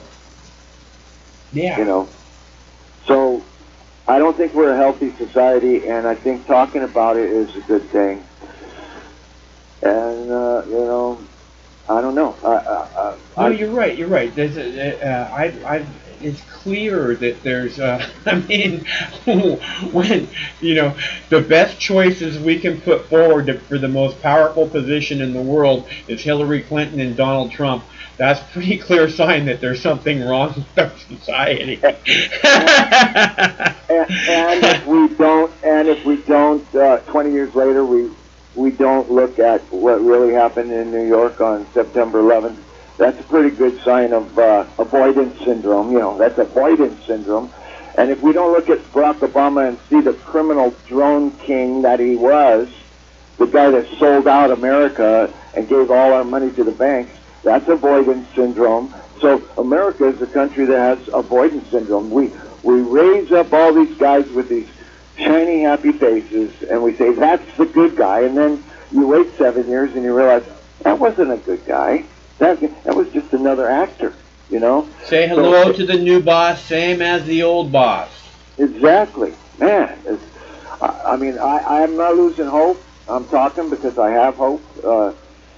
But oh, man, it's a bad thing. Well, it's like you're saying, we have to recognize the sickness, and part of the sickness is recognizing the bad things. The bad things are the sickness, or they're symptoms of the sickness, and we have to deal with it. And it's not a matter of giving up hope. It's just, like I said yesterday, it's being realistic.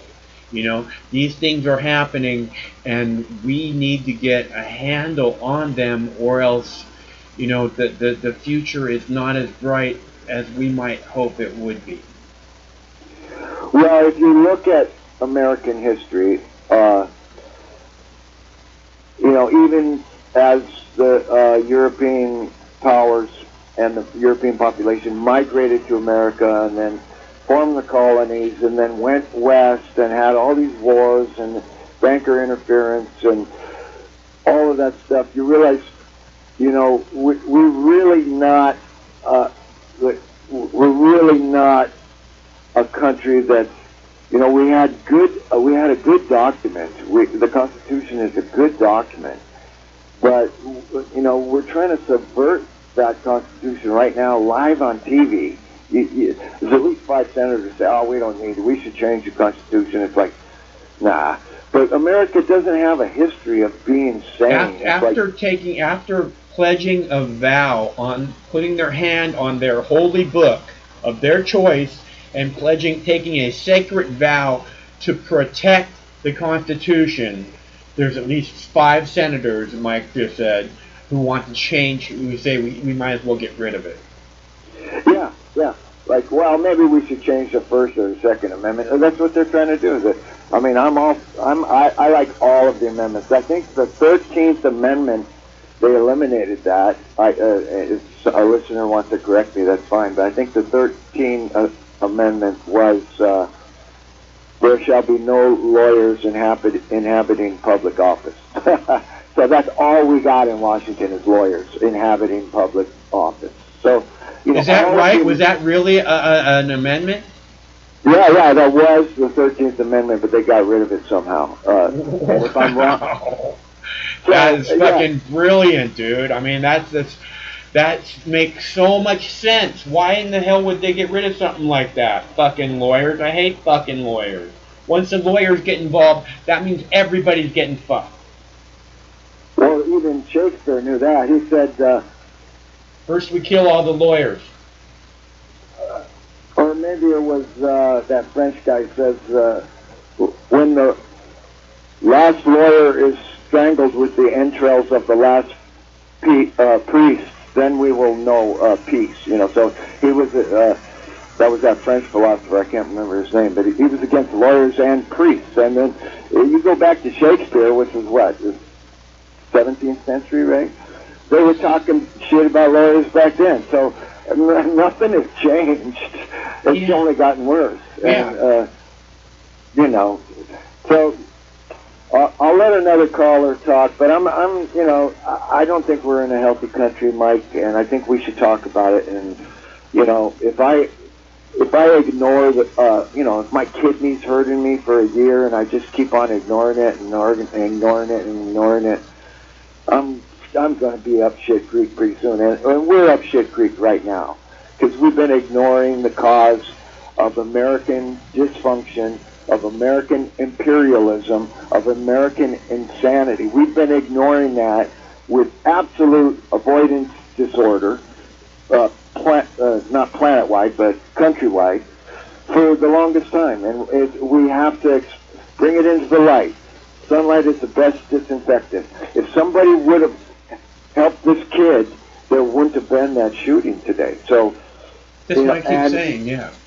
And it's always the outsider kid that picks up the gun, or the mom, the single mom that's too busy, so she gives her kid drugs. The psychiatrist said take your drugs, and then the kid flips out. It's always the drugs and the dysfunction, and the drugs don't fix dysfunction. Very rarely do they fix dysfunction. So very rarely do they fix anything. Yeah, well, the only drugs I take, and you can disagree with me if you want, is aspirin, caffeine, nicotine, and marijuana. And so if you don't want to include the marijuana in there, that's cool. But no, I don't want to include the nicotine. Pick the nicotine. But well, I smoke, man, so I'm a drug addict. But I don't have drinking or drug problems. So.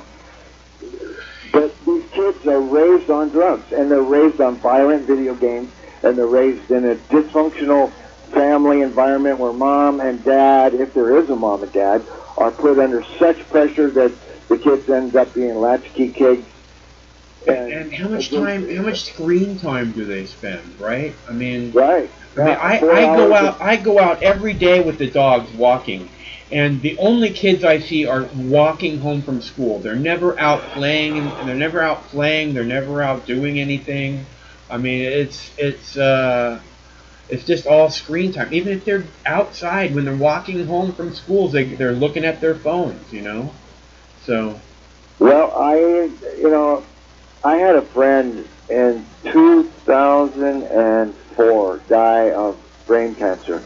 She was on her fucking phone all the fucking time. Yeah. And I'm just one of these weird ass fucking cavemen who never owned a cell phone. So I kind of, and I didn't get a computer till 2005. So I came late to technology. I came late to the internet, and I never bought a computer.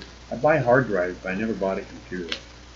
Well, what was the hard drive for if you didn't have a computer? Oh, I have computers. I have lots of computers. I never bought one. Oh, I see. Yeah, people are giving me 2 or 3. Yeah. But the rise of narcissism. I call it the toxic 10%. And I'm just like I'm in touch with you. I'm in touch with all of the leading scientists who study narcissism and psychopathy on planet Earth, and I can live. You know what that sounds like? Well, the point is, it's one of my biggest hobbies is studying that phenomenon, and I know for a fact that the toxic 10% of the population are responsible for all of the crimes, all of the corruption, all of the dysfunction, and then you have peripheral casualties from all of those people, and it's growing because of the internet. The narcissism and sociopathy is growing because of the internet, because people think that the internet is real. That's their whole fucking life. And I haven't had a cell phone, and I'm smart enough, I hope, to realize that what I do on the internet isn't real life.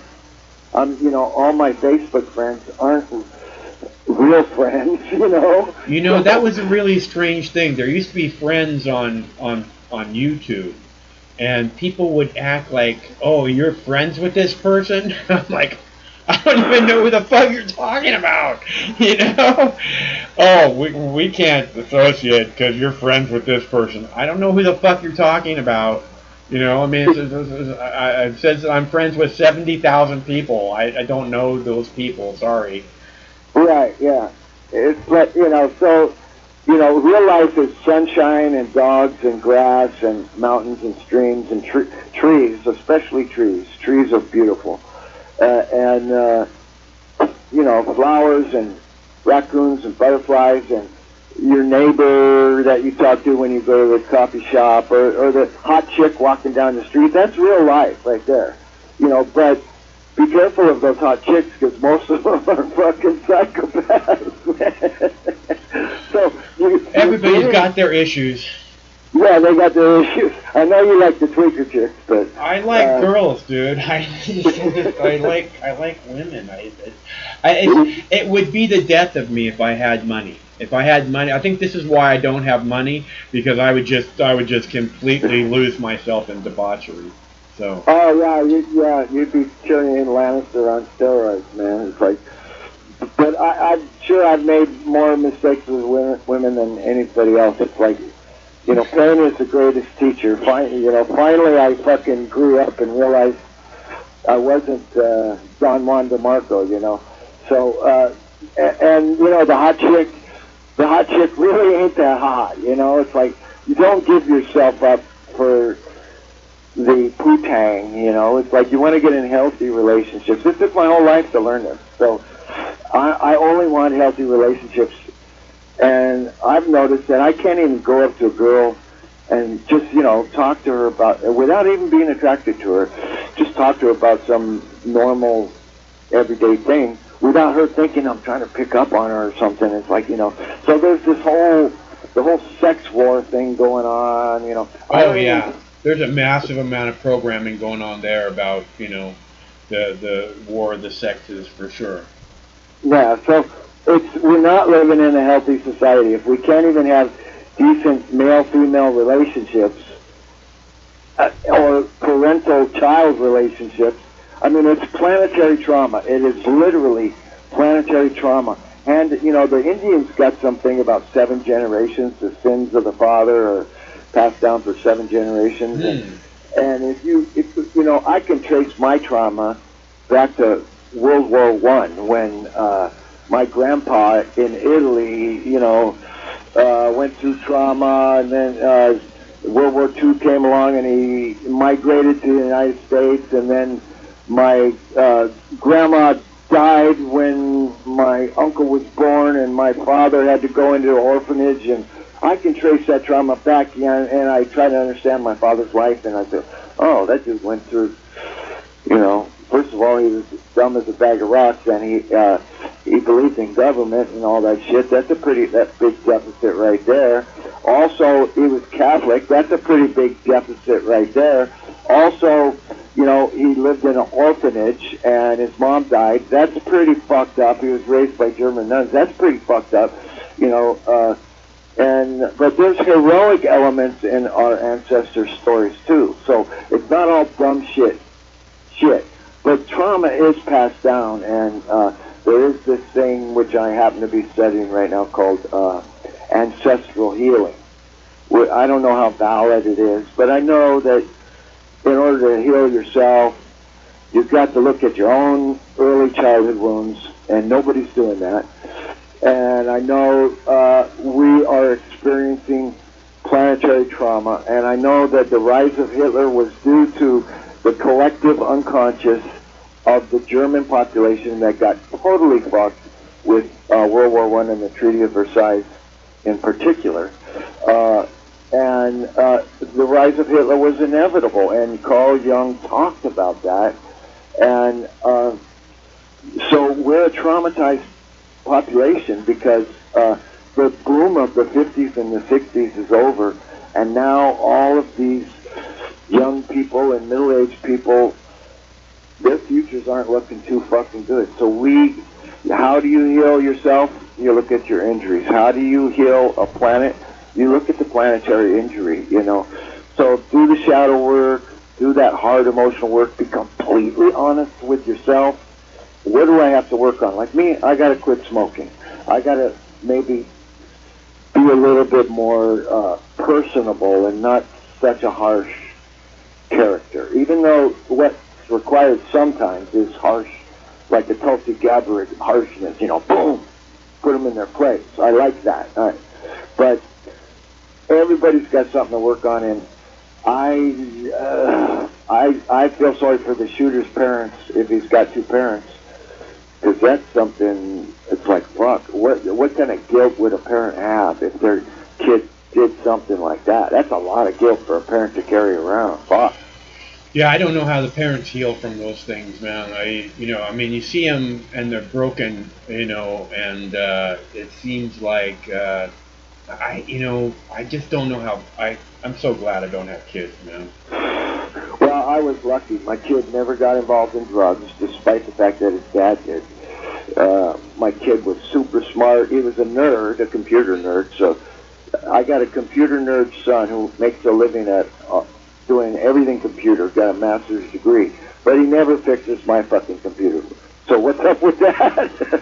So I got to get my friends to work on my computer because my own son won't do it. But I didn't have the worst thing about raising my son was my wife. I had an alcoholic wife. So, and she had full-blown NPD too. So that's part of what got me into studying cluster B disorders. But he doesn't drink. He should be smoking weed, but he's not. And he's a nerd.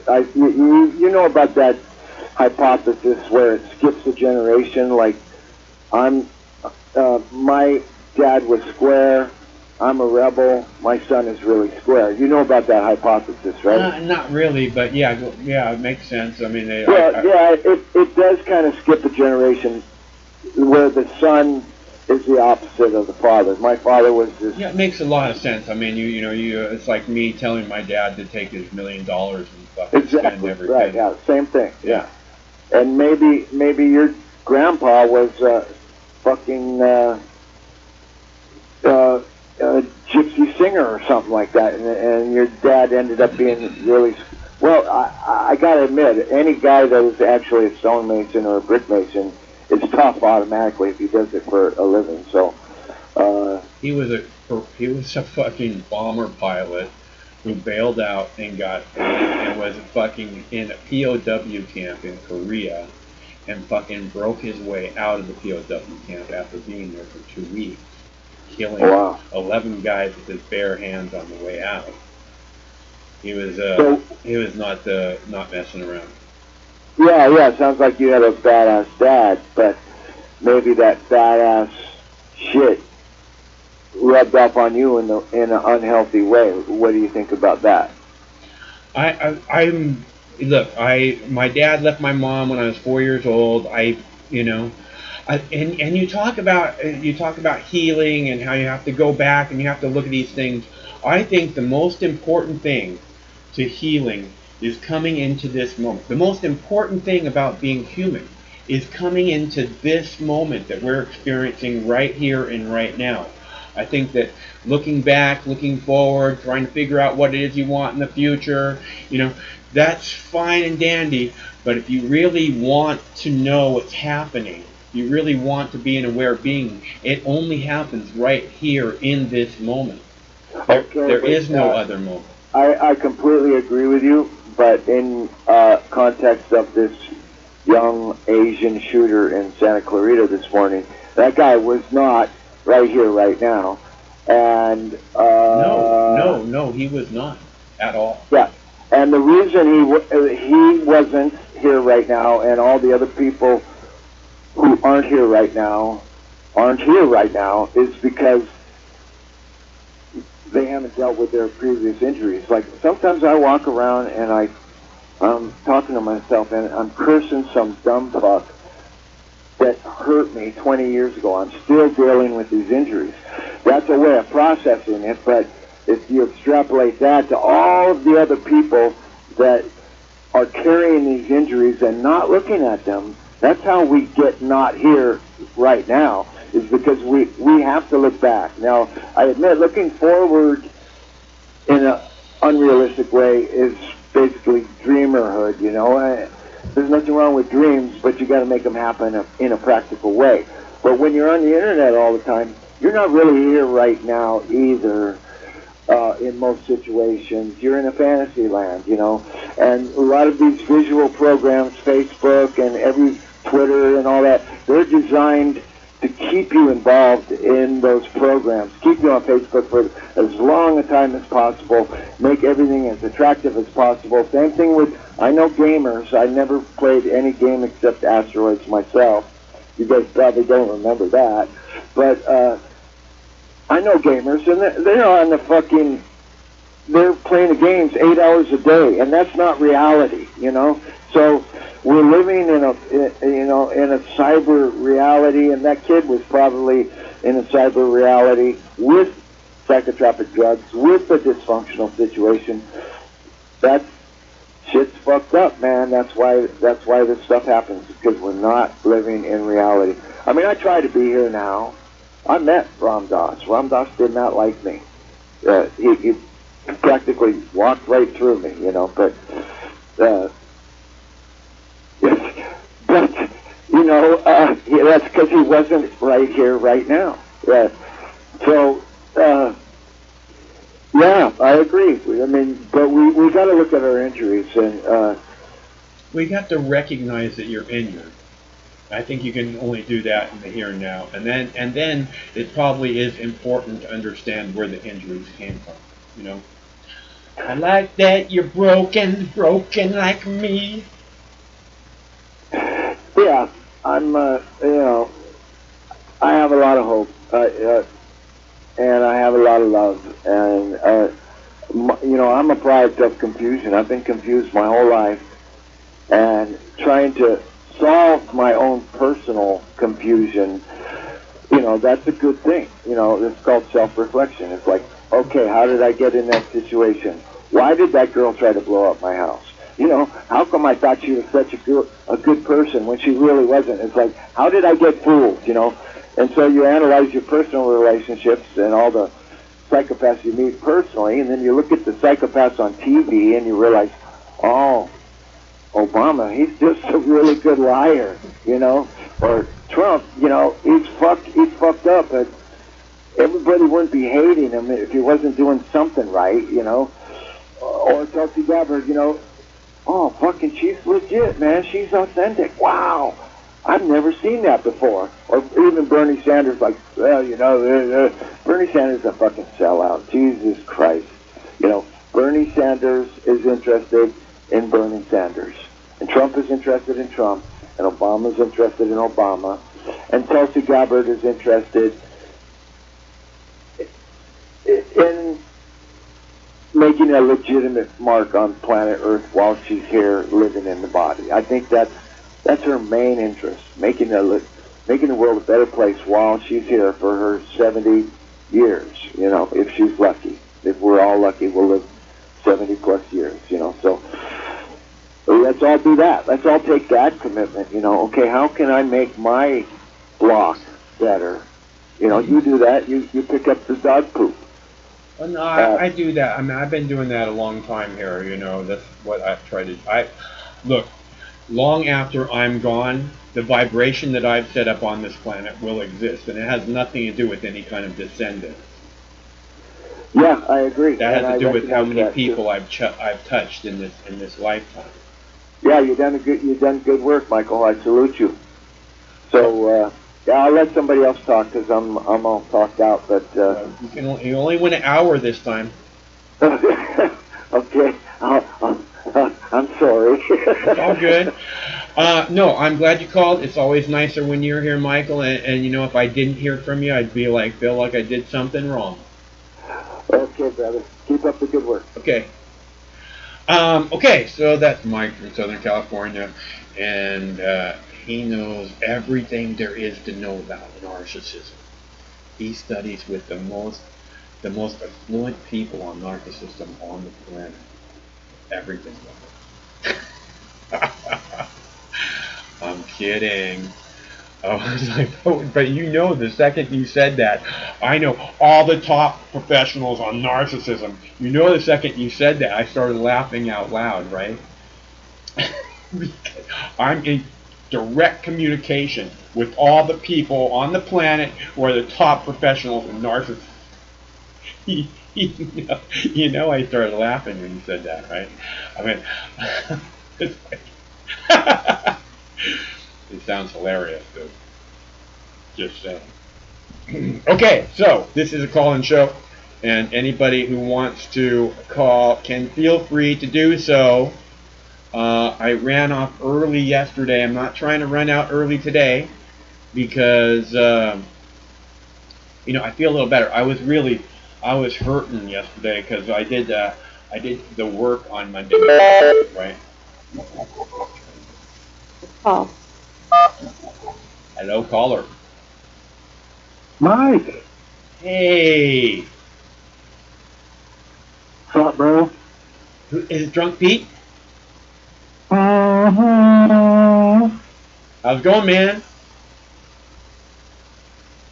Barely coherent.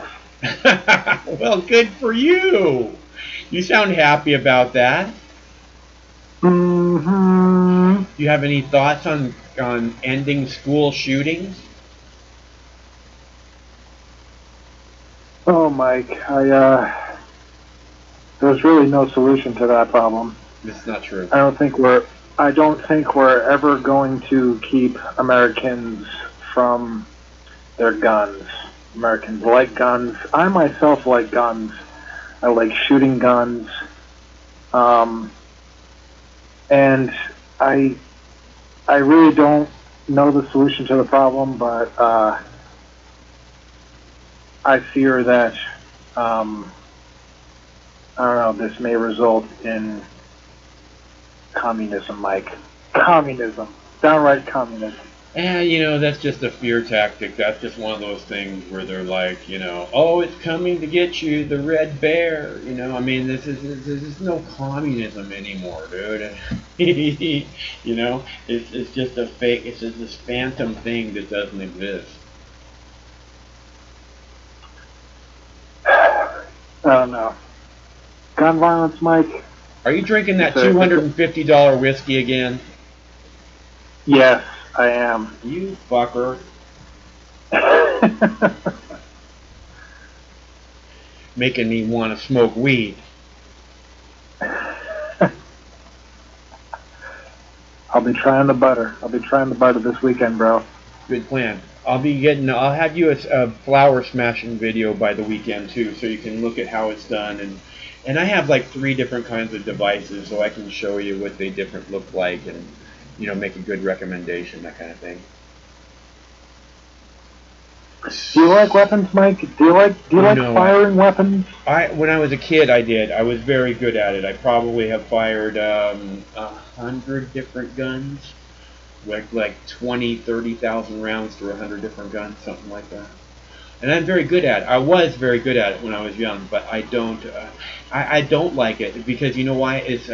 It's loud, like it really loud, and it smells bad, and the stink gets on you, and the loud thing. Oh my God! When you walk away Listen to yourself. When you walk away from it, you still hear the loud in your head for days. And it hurts. It hurts to shoot. You get like little fucking, all kinds of little hurts. So I don't particularly care for it, no. Michael, every American needs to know how to operate. Every American should own their own firearm and know how to operate it properly. That's not true. And that's just a fucking American fucking thing. No, it should. And it is true. I do know how to operate. I told you I fired 100 different guns.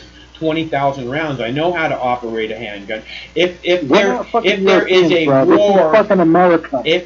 war in my neighborhood tomorrow, I know where there are arsenals of guns, and I can go and get whatever I need, and I will not hesitate to stand and fight. But not being a war, you know, except for the war on drugs, you know, in this country, I don't need to own a gun. I don't have children. If I had children, I would own a gun in a heartbeat.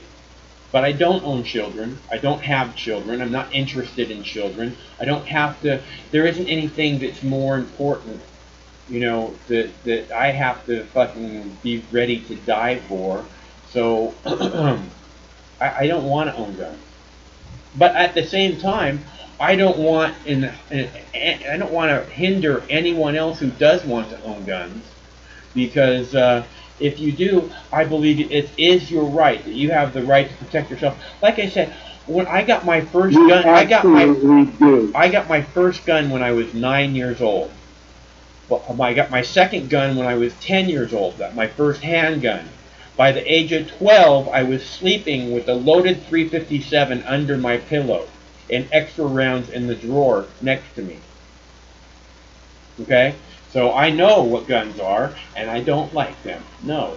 But that doesn't mean that I want to take that right away from anyone else. I just don't want anything to do with it. Well spoken. I just think that, I mean, I see that there's a lot of speak about, look, a lot of gun legislation is just not being enforced. I mean, that's what a lot of it is. When we hear all these things about, wanting to take people's guns away, it's just, I feel like they're not going to take your guns away, okay? Obama used to always say, we're not going to take your guns away. And I would say, you bet you're not. And you know why? Because we got motherfucking guns, okay? I'm not, again, like I said, I'm not interested in taking anybody's guns away. I'm not interested in taking anybody's rights away at all.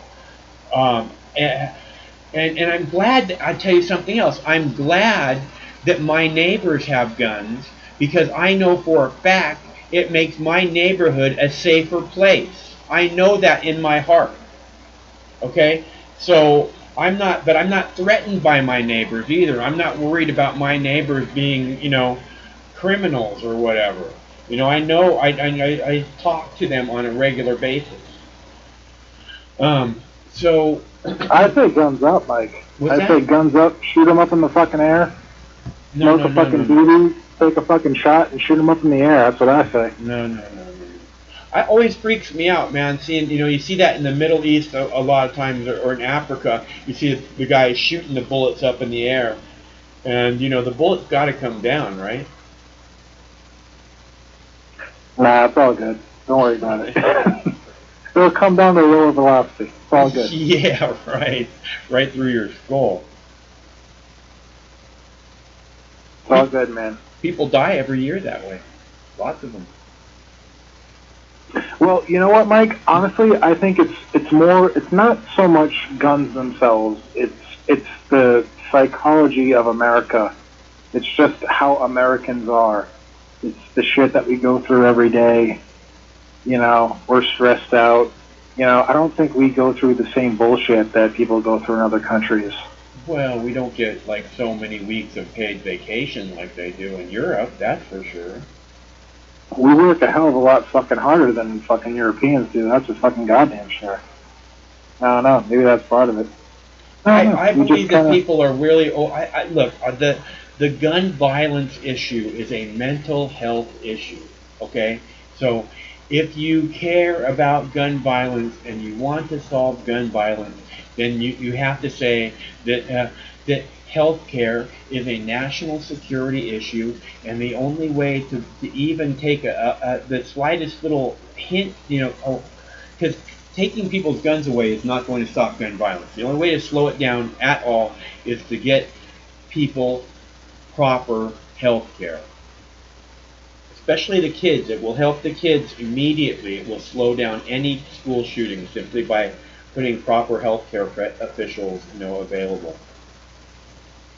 You're never going to stop gun violence in America. It's always going to be a thing, regardless. But you know what? That's the price that we have to pay for being able to own firearms. That's just what it is. Every now and then, people are going to fucking get some fucking crazy asshole is going to get his hand on a firearm, and someone's going to get killed, and it fucking just sucks. Well, but it's not an issue of weapons. It's an issue of fucking mental. It's an issue of mental health in America. There's a lot of people in America that are fucking mentally ill. That's like a problem. Which is it's what not I'm saying. weapons. It's not a matter of the gun. You're saying you're never going to stop gun violence, which I agree. You're never going to stop gun violence. But I think we can cut down these mass shootings fairly if there was proper health care. If it was available, proper mental health care was available for people. Because this is a mental health issue, then we would be addressing the issue directly, but we're not. So and again, I think you could cut the school shootings in half simply by putting proper mental health issues available in the schools and having every student once a month check in with that professional. That's all. Hey Pete, I got another caller. Go for it, bro. All right. Thanks for calling. Good to hear from you. Oh, he hung up. Son of a bitch. Call back, caller. I think the caller heard me say I got another caller, and they hung up then. Sorry, Pete. Okay, call back, caller. Okay, so and again, I think that this is something that can be solved. I think tomorrow we could have 50% of the school shootings cut out by installing a mental health professional in the school. Everybody, including the teachers, check in with the mental health professional once a month to touch base. And then if somebody's having some issues, they can check in more than once a month. They can come in and have a regular discussion, if they think that'll help them feel better. But once a month, and then you see, it's like the kids know who these shooters are, who the most likely next person to be a shooter is. I bet you a lot of them talk about who they think the next person is going to be, and because it's the drills and all this fucking stuff in the news, and it's just never ending. So of course it's part of the discussion. But what I'm saying is the kids know, the untrained professionals know. If there was a professional there, and that professional's job was to look out for this issue, you would cut this issue out by 50%, because they know who these people are. And they say, we need to address this. In whatever way it needs to be addressed, at least we're doing something about it. Nobody's here to say, oh, you're the next school shooter. We're just here to say, hey, we want this to be better for you. We don't want you to be a desperate, unhappy, lonely person. We want you to know we're here and we want to make it better. It's like Mike saying, just a simple act of kindness, can make all the difference. Hello, caller. Well, hey, Mike, it's Jackie Cat. Hi, Jackie Cat. I didn't really want to interrupt you because I was loving what you were saying about the kids, having somebody to talk to at school, and it's such a nice thing.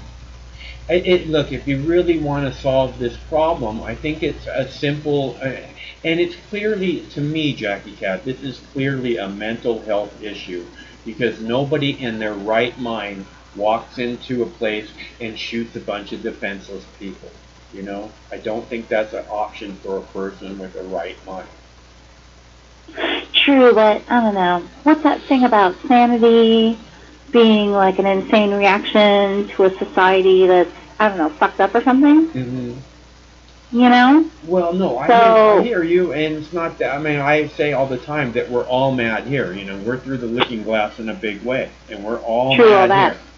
So. True that, my friend. True that. Yeah.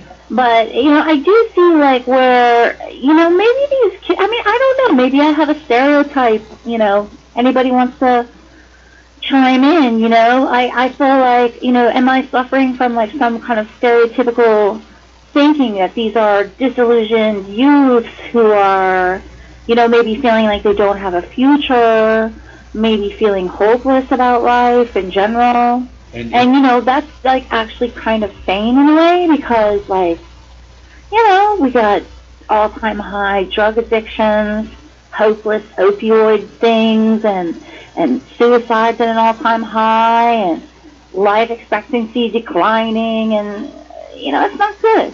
And the thing about like where we're supposed to be richer than our parents or something, wasn't that a thing once? yeah, do better off than your parents did. You want your kids to do better than you. It was a thing at one time, and I hear what you're saying, but what I'm saying is that that's a recognized quality of world, living in a Western society in the 21st century. Um, and, and I think that and I talk about that a lot. I mean, I was talking about that yesterday, about what does it do to a kid who knows that the government lying to them about what happened on 9/11 and sees through the lies. And I mean, because when I was a kid, I would not have seen, I mean, I didn't realize that Pearl Harbor was an event that they allowed to happen so that we would be brought into the war. I thought, the heroes at Pearl Harbor and all this, not knowing that we were all a bunch of suckers. But so, but still, I just think it's really, if they just had someone to talk to, like you're saying, they're desperate, they don't see a future. If they have someone to talk to, this will either come up, or even if it doesn't come up, a trained professional could spot that person is feeling this way, or having some type of really, bad, suicidal or, desperately unhappy thoughts. I think, I mean... Yeah, I mean, I like it. I like the idea. I really do. Because, I mean, the idea of arming the teachers might be a deterrent. Because like Mike's saying, these guys want to hunt defenseless people. Again, pointing out the fact that, as a sickness, there's something wrong there. But it might be a deterrent, but I know this other thing where they actually have someone to talk to, where they actually have to touch bases, where, other kids, and if other kids were going to this person, meaning everyone has to go once a month just to touch bases, how's it going, what's happening, if other kids were seeing something that they were concerned about, they might feel that that's a safe space where they could say something too, because the kids all seem to know who these shooters are. Because it's not that hard to, yeah, it's not that hard to recognize. Plus, they talk about shit on Facebook. They get all dark and they're constantly, talking dark things, and I mean, it's not, it's not hidden that well. It's fairly surface level stuff. It seems like. Geez, I have to take your word for it on the Facebook thing, but I'm guessing you're probably right about that. Well, so many times these shooters. Well, yeah, I hear about it later because I'm like not a big Facebook aficionado, but yeah, it's true. Like after a shooting, like I'll hear in the news, like, oh, it was all over Facebook that this person wanted to shoot up the school and nobody did anything about it. Yeah, yeah. Well, or that they, it's just there's obvious signs, and the problem is that there's no one there acting like this is a reality of the situation, that there's going to be another school shooting. It might be, a week, it might be 2 weeks, it might be a month, but there's going to be another school shooting. And if what we're trying to do is really stop this from happening, then you have to be touching base with all of the kids on a regular basis. It can't just be a teacher who has 30, 40 people they have to deal with and are completely overworked and underappreciated. It needs to be an actual trained mental health professional where this is their only job, just to say, hey, how's it going? Because like Mike said, that really makes a big difference to see somebody and it seems like maybe they actually want to know how it's going. Maybe they actually, are interested. I don't know. I have friends and stuff, so but if you're a little kid, if you're a teen, it seems like the world is so confusing and so, we're so full of shit, that you try and find your way through it, and then and like you're saying, Jackie Cat, then they're like, and there's no future for me. I'm not going to be able to live in a big fancy house. I'm not going to be able to afford a decent car. I can barely afford my cell phone, or whatever. So and the climate change and it's we're all going to die, so I see the desperate. I wonder how the kids are dealing with it, honestly. And I see that there's an epidemic of suicide, from what I understand. So I don't think they're dealing with it very well. I was just Googling something about suicides in the United States, all-time high for 28 years. Yeah. But I didn't look up, like, if there's a particular age or anything like that. But what do you think? I'm really curious. What do you think about these crazy school drills? I have really mixed feelings about that, because when I was a kid, we had the tornado drill. Okay. Right? Which, okay, to an extent, yeah, you want to go in the hallway somewhere where there's no windows. I mean, that just makes sense. Yeah. But this thing about, crouching down and putting your head between your knees and kissing your ass goodbye, I mean, that was a little much. Well, I think the school drills are programming fear into the kids. When I was a kid, you said you had the tornado drills. When I was a kid, we had the duck. Yeah, what'd you guys have? We had duck and cover because the nuclear bombs were going to drop, and you didn't want to see the flash from the nuclear. If you saw the flash, it would blind you. So you want to cover your face, and then we'll get through it.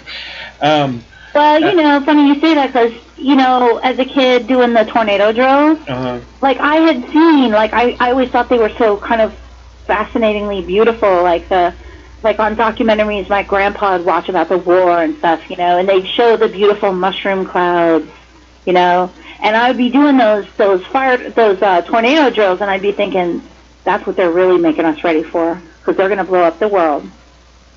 And I was just a little kid. My gosh, I mean, what was I in, like, grammar school or something? Right, and see, the problem with it now is that when you were a little kid, it was some bigger force that was out of your control, and now it's the person who's sitting next to you. They could pull a gun out of their backpack and shoot your brains out. That's pretty crazy. Yeah, I don't know how they deal with it either. Yeah. So, and I like the counseling idea. I worry about this whole pre-crime kind of futuristic thing about we've got to, I worry about it. But really, I think if it's just somebody that's just, going to talk to the kids, like you said, because, teachers are really busy. I know a bunch of teachers. They're all great people. They work really hard. They really care about their kids. But they don't have time to talk to all freaking 30 of them every day. And sit down with them one-on-one and say, hey, how are you doing, honey? You seem a little down. Right. They don't have time for that. Yeah, and once they get into junior high and high school, it's a lot more than 30 kids that they deal with. And that's why it has to be, and that's where these things happen. So that's why it has to be a one person that's just specialized in this. And that's what their job is. They don't teach. They just do this one thing, and because even if teachers, which I'm sure they do, they see kids and they reach out to them all the time, like regularly, every week. I don't want to say every day, but all the time, and. But like you're saying, there's 30 kids, but it's not just 30 kids. It's 30 kids every hour. And so how many kids can they possibly reach out to? Exactly. And how big a toll does it take on them too, to be trying to have this like teach the kids, try desperately to get them to learn something, and then to have to worry about them with your heart, because obviously they have these issues and that issues, and it's just too much for the teachers. They couldn't handle that task. Okay. Yeah. Yeah. Oh, and I also wanted to comment that I love that you had the clip from The Hill Oh yeah, that was a about good one, huh? Tulsi. Yeah, that was a good one, huh? I was like, oh, I gotta post this. I don't care. Give me copyright strike. I'm posting it. Hey, my boyfriend Andrew Yang. Uh-huh. I think he's got a little thing going on with Tulsi. He I had a think little it's interview so. I happened to catch the other day, Uh-huh. and somebody asked him, "Have you gotten friendly with the other candidates?" And he said, "Oh yeah, when you're hanging out, getting your makeup done and shit, for the clown show, you get to talk to the other people." And he was asked, "Is there anybody that you actually stay in touch with or that you talk to regularly?" And he kind of hinted, I'm sure he meant Tulsi. Interesting, isn't it? Yeah, I think that she finds him interesting too. I don't know. There's really nothing not to like about Tulsi. Unless of course you're like Camilla Harris or something. Tulsi's, she seems like she's trying real hard to do the right thing by people. Yeah. I'm down here in Florida, and we got a lot of Trumpies down here. And, that's cool, man. Everybody's entitled. Everybody's entitled. That's fine. But I notice that I hear a lot of like hate for Tulsi, and I try to like kind of, soften people a little bit.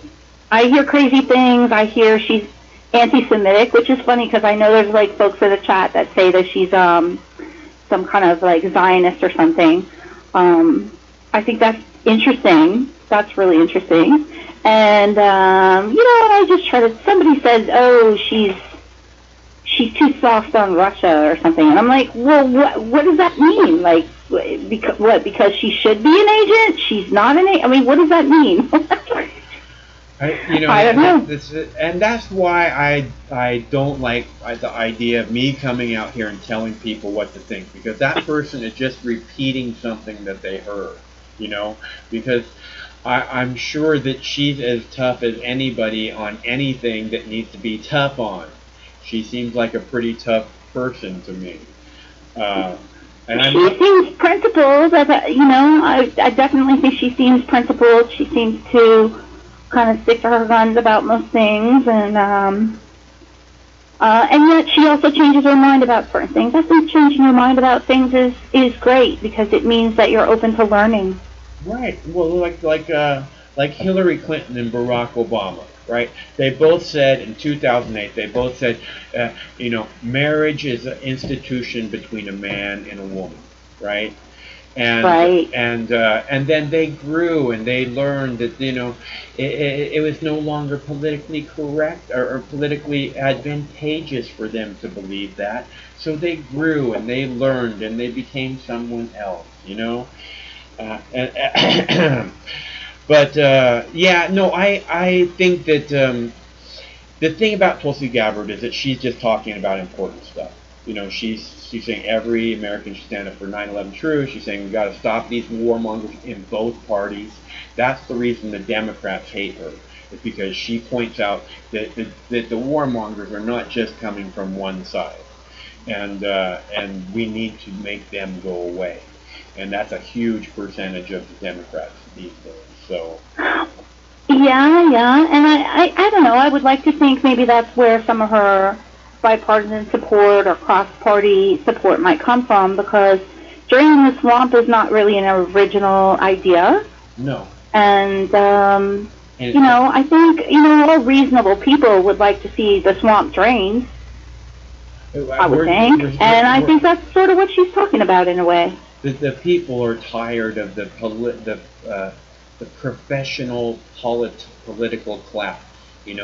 People. This isn't meant to be a lifetime, job. You don't go and be a politician your whole life. You go and you work something and you become someone, and then your community calls on you and you step forward and then you do the job that needs to be done and you go back to your community.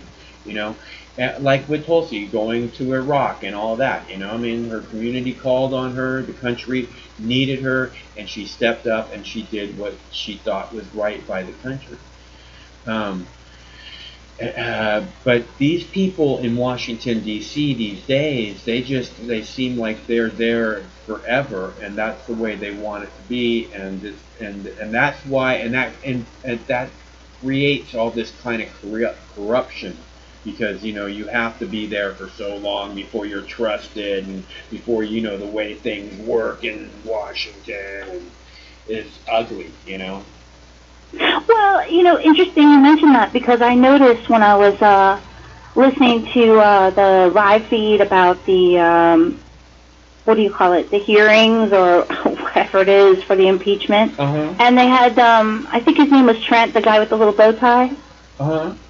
Yeah, and he was doing this little speech, and he was like saying, "Oh, my great-grandfather and my grandfather and my father were all diplomats to the state of Ukraine, and this and that and the other." And I thought, well, no offense, sir, but that does not necessarily make me respect your opinion more.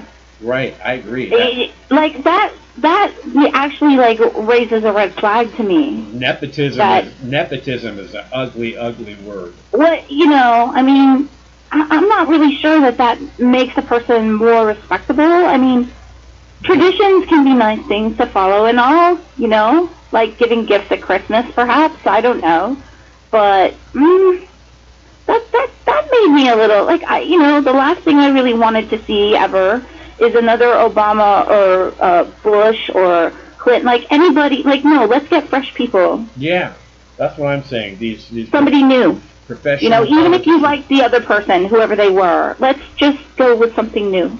I agree. I think that the best thing that we could do for this country is to somehow just get rid of all the Democrats and all the Republicans.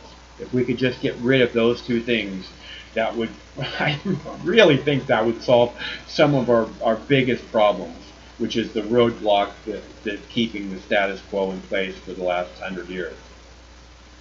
Yeah, that's just lovely.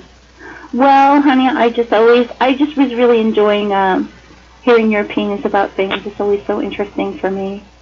I really like that you call me honey. Oh! Yeah, and I loved what you said about, you're living on beyond sort of because of the people you've touched. And, I know for me, I feel like I've become a more tolerant person from knowing of you. Well, that's and I would like to think that other people felt the same way. And I just want to tell you that because, I'm spreading the love. Thanks, Jackie Cat. That's very nice of you. I think that sounds like a wonderful thing. It makes me feel good.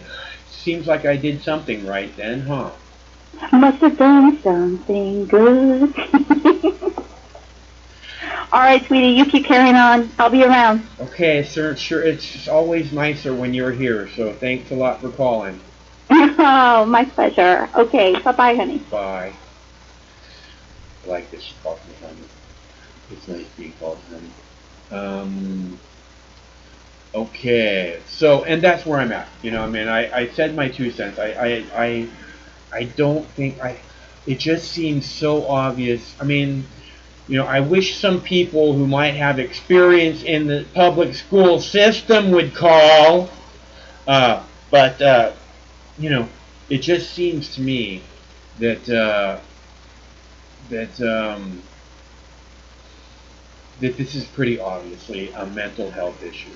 I've always said it's a mental health issue. It's not the guns that kill people.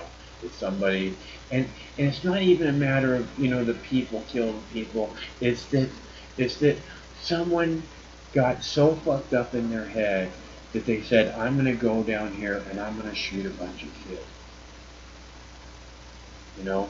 Somebody got so into such a bad, dark place in their brain that seemed like a good idea.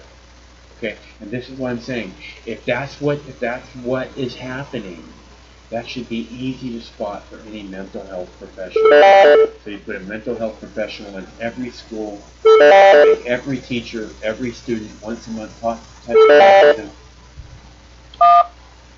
Hello, caller. Caller? Yeah. Hello? Hello? Hello, this is Mike. What are you doing? I'm just watching you on YouTube. Yay! So, do I know who this is? I sent you some money at one point in time. Well, thank you very much. That's very nice of you. Yeah, I was just watching your screen here, and I agree. There has to be. I'm actually eBoxerville in the chat there if people are watching. Okay. But I agree. We do need to get rid of everything and start over, in the sense of what you said. Well, I honestly believe wholeheartedly that it's not the Democrats and it's not the Republicans. It's both the Democrats and the Republicans that have led us to this point in human history where we're just like fucked and trying to dig ourselves out of this fucking hole, and they're doing absolutely nothing to help. So they're only making it worse. So the best thing we could do is get rid of all of them. If we could just banish, just say you can go and you can be an independent, or you can be a libertarian or a green or whatever, but there's not going to be Republicans and Democrats anymore. We just banish it. We just say those parties are no longer allowed to participate in the U.S. politics. I think that would be. I think people would love that. I think people would get behind it. I think there'd be so many new voters, dude. Yeah, I agree. I think that this whole Russian collusion and now the whole impeachment thing has literally, the Democratic Party has shot themselves in the foot. Because I have a lot of Democratic leanings in the sense of I love to give to people that need help and everything else. But the other part is that you have these Democrats that are saying tax the people that are highly successful in society, like Elon Musk and Amazon and all these people that are doing great things for humanity in the sense that they're bringing them forward. But the point is that they are doing things that are amazingly detrimental to society in the aspect of you have people like Elon Musk, who's definitely very, very wealthy, but he's doing things with his money, and he's actually bringing the humanity, the progress of humanity forward. And it's a mind-boggling thing when you have these people going out there and making up like this whole impeachment thing. They're literally arguing that hearsay in I heard it from this person and this person and this person, that's a legal argument. That is what they're arguing, and they won't bring forward the actual accuser, which is definitely illegal in the sense of how law works. And they're bringing these things forward that are utter insanity in any scope of what law actually forbids, and they're bringing these things forward, and it seems like a utter coup against Trump, and not that I'm against for Trump or against Trump, but you have Trump out there doing things and doing these things in society that is making huge gains. I mean, I have never known my company, for example, the company I work for, the people I work for, they are doing better than they've done in the past 4 or 5 years, and it's not because of anything that is political or anything like that, because we're not affiliated with that. You don't think it has anything to do with the legalization of cannabis in multiple states, do you? No, I doubt it. Not with our company. Okay. But I do think that there's a bunch of things that is happening in our society, in sense of the economy and those sort of things. You have these Democrats over here saying we need to restrict millionaires because they need to do, they need to pay more taxes, whatever, and that doesn't help our economy, because millionaires, like Elon Musk and owners of Amazon and everything else, they make things happen. they bring our society forward. And I look at even though there's people hate Walmart and whatever else, but even Walmart, they're competing against Amazon, and what does that affect? That affects the consumer. The consumer gains by competition within the marketplace, and you have all these things happening, and you have governments fighting left and right, Republican versus Democrat, and they're just shooting themselves in the foot and hurting all the other people in society. I don't think we're gonna get out of our hole by taxing people. The more you tax, the more they want to tax you. It's never enough with this fucking government.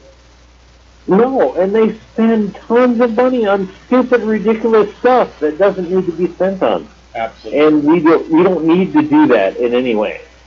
No, look, I think the rich should pay their fair share. I think, and there's a lot of different ways they can do that. I think we just have to get our priorities right, and that's what this call-in thing is about. Is we're doing this on every Monday through Friday at 7 p.m. now Pacific, and that's what this is about. Is that everybody has to come together, and we have to decide what the priorities are, because the problem is we're letting these people that are supposed to be representing us, Congress, decide what our priorities are, and they're choosing what our priorities are by people that are, super rich and buying them and telling them, what they want the priorities to be, like these endless wars where they make massive amounts of money.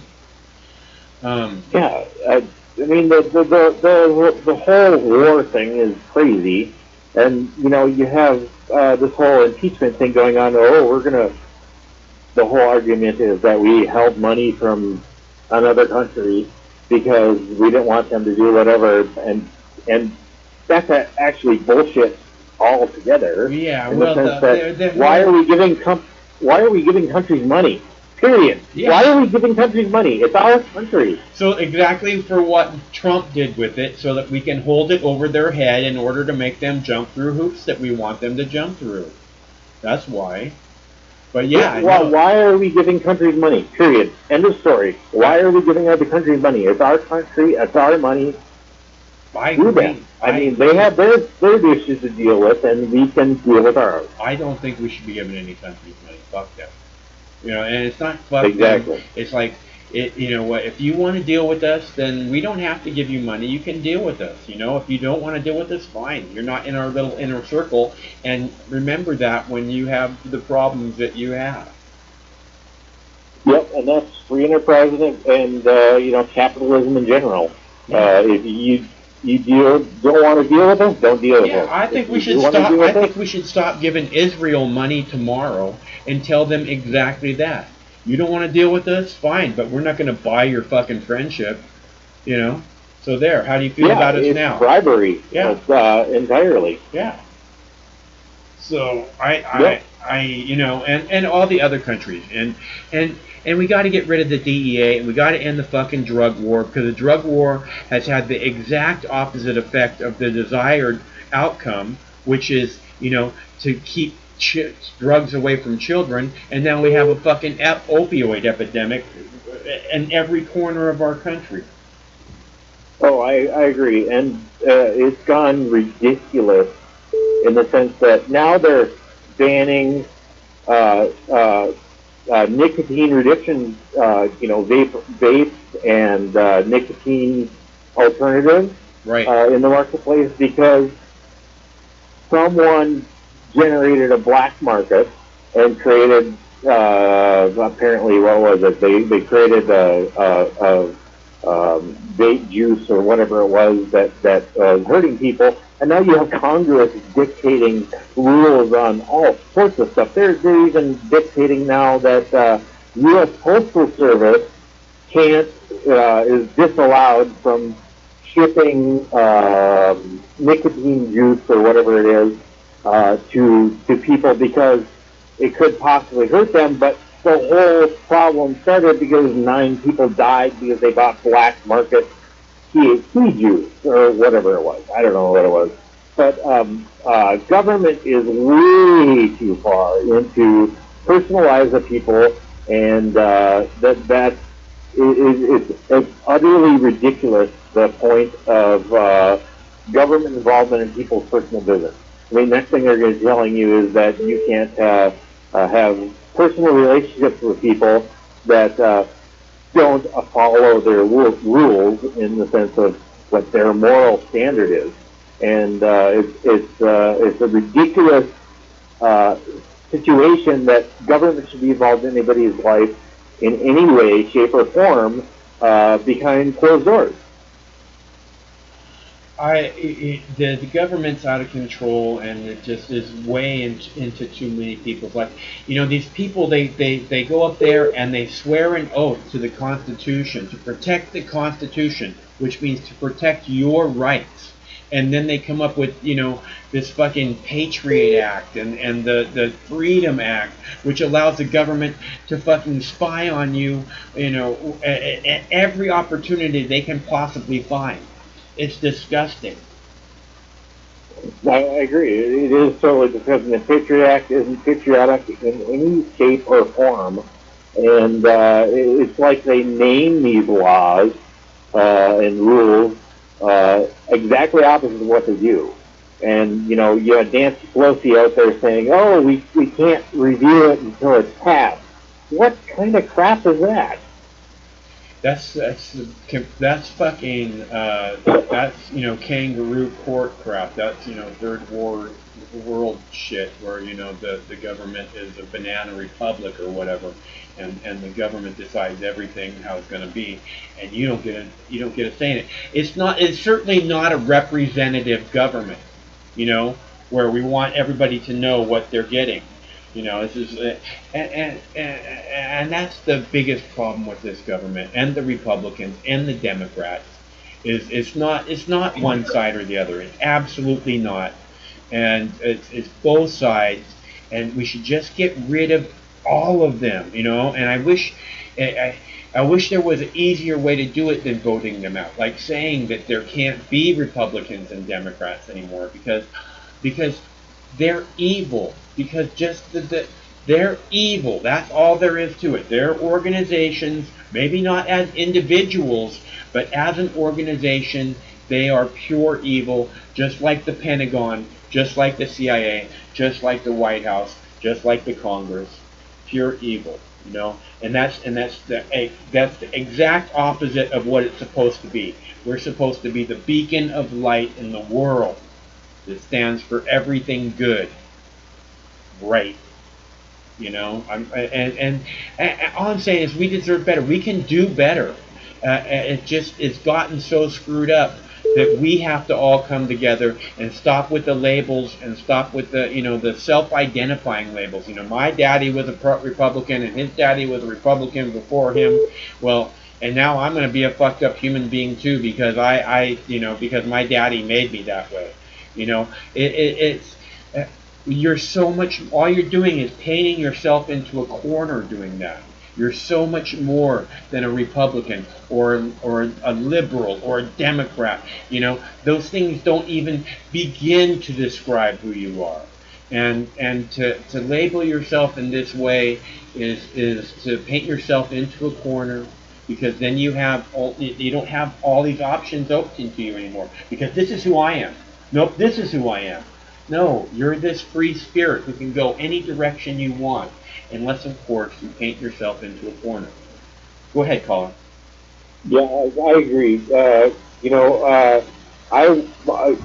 my background was my parents were Democrats, and they still are. I saw Ron Paul, and I was like, that was a game changer in my opinion. Yeah. And it's a sensible opinion that government is too big, they're too wasteful, there's better ways to do things. Right. And if anybody hasn't, studied or he's out of the limelight now. But in 2008, I was all about Ron Paul. I ran Ron Paul Radio, Ron Paul TV. Right on. So, I mean, he was the mind-opening subject for me. But he's very libertarian. What do you think of Tulsi Gabbard? I like her, but she leans too much towards socialism, in my opinion. Well, you know, Ron Paul says that she's the best presidential candidate there is, right? Yeah, I So just which can't means lean that way. that you must not be correct in what you're thinking she leans to, because Ron Paul would never push a socialist candidate, you know. Yeah, I know, and that's the gray area between, you know, socialism and libertarianism. And I lean towards the libertarian, libertarian aspect. Freedom. I was first. libertarian before I was Ron Paul. Yeah. So, you know, I lean that way, and I you know, grant that area, I lean that way totally. But you know, like I said in chat, I said, you know, if you know, she would be a candidate, but the problem is we have too much crap in government. We have too many people that are yes men and just, you know, going along with the party and all that other stuff. And just like Bernie Sanders, he was basically just shoved out of the Democratic domination because Hillary said he's out, you know. And right. Well, and everybody rallied, and then all the Democrats rallied behind Hillary. But they were even before that, they were saying, "Oh, Bernie's not a real Democrat, so he's not one of us. So we can't support him." You know.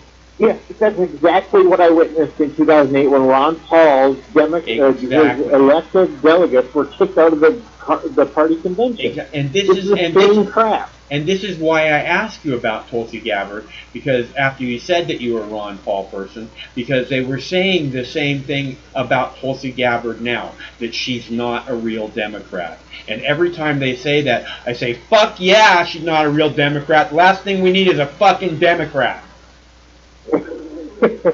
Yeah, I do agree. I do like what she preaches and everything else. And if it was I don't know, if it was her versus Trump, I don't know where I'd go. But I tend to lean towards the libertarian conservative side on everything. Mm-hmm. And, you know, I've been involved in government politics locally. If you don't know which way to go, then you ask yourself, what would Ron Paul do? Right? Well, what would Ron Paul do? I don't know. He said Tulsi is the best candidate in the race. Yeah, well, you know, the other thing is that I'm way on the other side of conservatism. I mean, I'm a Bitcoin owner. I totally am on the anarchistic side of libertarianism. Small government. I think that there's a better solution than what we have. Small government. No government. We don't need a government. We could eliminate government with a frickin' C+ script. Anarchy. I mean, literally, we could eliminate government with a script. What's that? Anarchy. Anarchy. Well, not anarchy, but we could actually eliminate government with an app.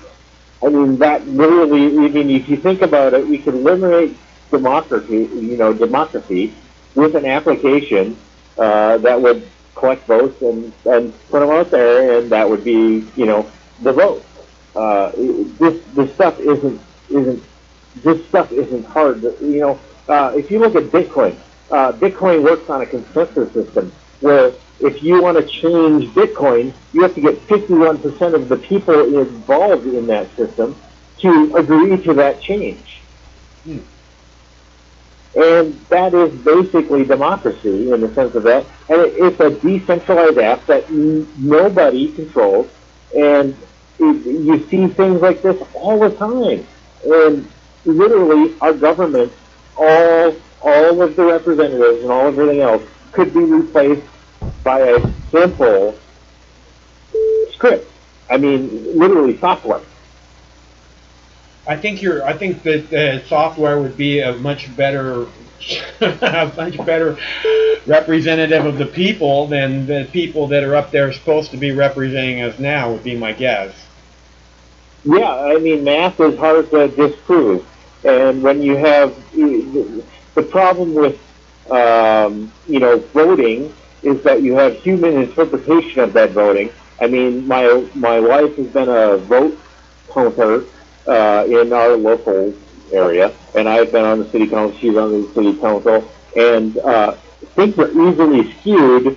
And once it gets beyond that point, it's unknown. So if your vote, she can count the vote for the local city or county, but once that gets beyond that, it's easily manipulated in the sense that if you could back it by a system like Bitcoin, where it's a blockchain, where it's easily proved or disproved, you could easily disprove a vote and prove that it was false. And I do think that our voting system is actually compromised. Looking at the software, I mean, this is my realm. It's obviously compromised. It's been proven again and again that it is. Yeah, and I mean, the point is that if we could come up with a, and I'm going to say blockchain, because blockchain is it's a three-party accounting system, where you have multiple people verifying or disverifying the actual math involved in it, is that you could actually have a voting system that would be truthful. Just like why, when you have Bitcoins out there, you can't spend Bitcoins you don't own, and you can't create Bitcoins that you didn't create. And so it's an evolution, and it's math. It's just math. If somebody claims they have a prime number, and they find a new prime number, and somebody else says, yes, that's true, or no, it's not true, 51% of the people have to say, yes, I can do the math, and that is a new prime number. That's basically what Bitcoin comes down to in the sense of math. It's provable mathematic proof of actual work that has been done. Okay. Well, so what do you think about the school shooting stuff? I mean, what's besides any input on that you want to give? Yeah, I think it's a mental health issue. California has the strictest gun laws in the country. 60-year-olds aren't allowed to buy guns. They aren't allowed to possess guns, and whoever this kid was, is he's a kid that broke the law. He broke the law. I mean, laws only stop people who abide laws, and so it's right. I agree. The laws just aren't going to stop shootings. No, laws aren't going to stop shootings. You know what? What it will stop shootings? Education, good homes, those sort of things. A proper health care system in the United States. Yep. Exactly. I mean, I grew up, guns in the home, and grew up hunting and those sort of things, and I respect the power of a gun, and it's all about education. Yeah, totally about education. I agree. I've never pointed a gun. Like I said, I've shot earlier. I don't know if you heard me. I've shot 100 different guns, probably 20 to 30,000 rounds. And I never pointed a gun at anyone, never once. And and I would. I mean, the only reason I would ever do that is if you were about to die, and I would take that very seriously. And that's standard gun training. I mean, you don't point a gun at anybody unless they are a threat and to your personal well-being. Or someone else's, yeah. Yeah, or if you're protecting someone else, obviously.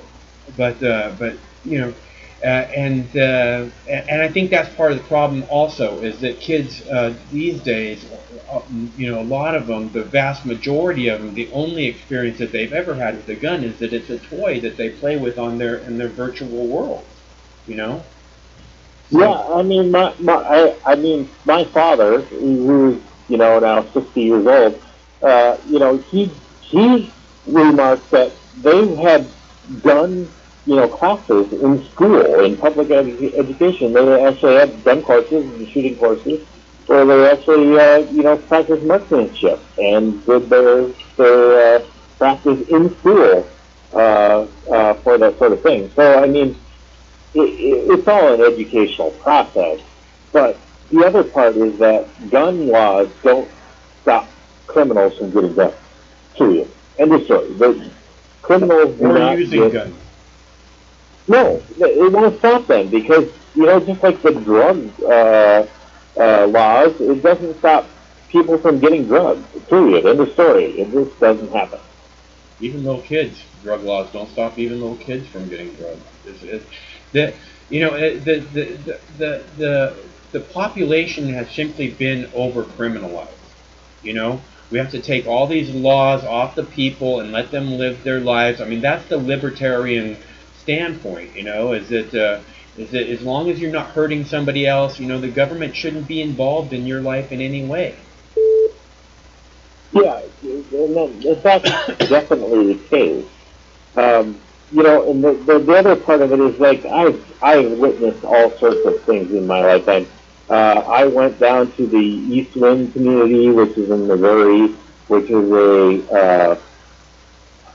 I would call it a free for all community, where they don't have they have certain rules. Where you have to work for the community for 35 hours a week and this sort of thing.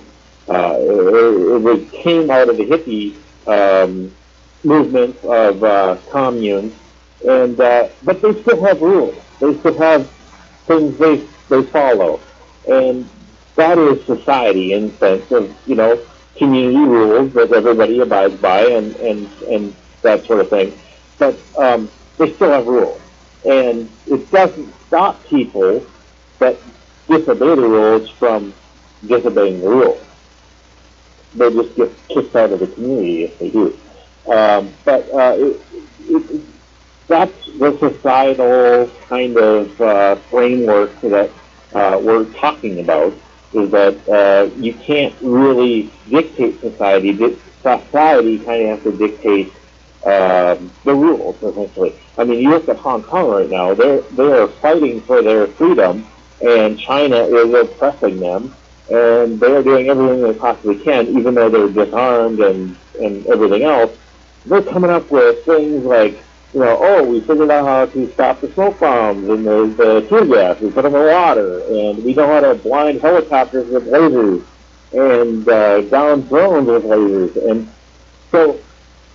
That's the essentially human condition of you want to be controlled or you not want to be controlled. And that is what's being given out across the world right now. You have Brexit, you have Hong Kong, you have there's some stuff going on in Bolivia. Yeah. I mean, there's stuff going on all over the world right now, and the U.S. isn't quite there, but I think that we are going there. I hear you. I see that too, and I see the spirit of the people seeming to be lifted and trying to fight for the people as opposed to the government. And I agree. I think that that's a promising sign, and I'm looking forward to. I'm not really looking forward to that happening in the United States because it's going to be ugly in the United States. Not that it's not ugly other places. I mean, in Iraq, right, they're like killing 10 protesters a day or something, and that the police here will be just as violent or more so. I mean, they're not gonna take that fucking Molotov cocktail shit like they do over there in the other countries. Yeah, but I think police here are also, my full disclosure, my wife is in law enforcement. She's a dispatcher for 911. And I think here it's a little different because a lot of police officers are, ex-military. They've gotten out of their, military service and they've gone into law enforcement. And they're a lot more down to earth in the sense of certain things. I mean, yes, there are some horrible police officers that do atrocities to people, and I think that's more related to the police agency they're involved in. But I do think that if it comes down to facts and nails, that if police or National Guard are ordered to take weapons or attack civilians, they will probably stand down. At least that's what I hope. But Yeah, but you remember Occupy, right? You mean Occupy Wall Street? Yeah. Yeah. I mean, the protesters were in the street in Oakland, and Scott Olson was standing there by himself. All the other protesters were 100 feet behind him. He had 2 tours in Iraq, veteran. All he had was an American flag and a peace sign, and the fucking police dunked a tear gas canister right off his forehead. Yeah, I know. It's ridiculous, but and you look at the police in Hong Kong, and this is the reason that this is the reason that stuff is so violent in Hong Kong. Not because of the protesters, 100% because of the police. Okay, the protesters. I totally agree in Hong Kong. The protesters are totally pushing back against the police. Wall Street thing. Yeah, go ahead. The whole Occupy Wall Street thing. Yeah, I totally agree that was uncalled for, obviously, and there's tons of examples of that all over the interwebs, obviously, of police violence. But I think it'll be worse in cities. I'm very rural, and our county is very rural, and my wife works for a county that's very rural, and it's sheriff. It's not police, it's sheriff. Yeah. And you got to remember, a sheriff is elected by the people. Yeah. The sheriffs are different. Sheriffs are different than a police officer. I agree. Yeah, and the part of that is that there will come a time in that sense of police enforcement that there will be too much, and people will not put up with it. But the other point of it is that there are huge amounts of people outside of cities that just won't put up with it. I mean, in my wife's county where she works, they had an election, and one of the things on the election was, do you want to provide a jail for people in the county to go, do you want to build a jail, essentially? It was a referendum to build a jail. And they said, no, we don't want to build a jail. Yeah. So what happens is that they arrest people that are criminals and have warrants, and they have to release them. Literally, they go walking free because the people decided they didn't want a jail. And that was because they couldn't find jail space in another county or whatever reason it was. But and I used to be totally libertarian in the sense of no laws, pretty much anarchy in the sense of it. And once I got enlightened to the idea of we do need a few laws for those really crazy effed up people that are just off the horse. And we do, because there are some really messed up people. Right, but we don't need 40,000 new laws every year like we're getting for the last 10, 15, 20 years. No, not at all. We have laws to protect, we have laws to protect people. Murder's illegal, all those other things. And like when you talk about school shooting, okay, we need new laws to protect school shooting. No, murder's illegal already. It's already illegal for a 16-year-old to get a gun. Right. It's already illegal to sell a gun to a 16-year-old. All those laws exist. There's something failing in there, and what it is government is failing. Period. Government is failing, and that's what causes the problem. It's not that we don't have the laws. The laws already exist. Yeah. The problem is that government is failing. The government fails at everything. It doesn't seem to be able to do anything right. It doesn't seem to be able to make anything better. Its priorities just seem to be completely and utterly skewed. It doesn't put the health of the people first, or the health of the infrastructure, which helps every single person in the country. It doesn't. It just had. The infrastructure crumbling in this country is a clear sign that our government is broken, and it needs to go away. I mean, what really made America great in the first place was that we built an amazing infrastructure, and then we've ridden that infrastructure now for like 100 years, and it's falling apart. If we just did the same thing over again, it would be so good for every single person in the country if we had $1 trillion a year infrastructure project. It would be just unbelievable what it would do for this country.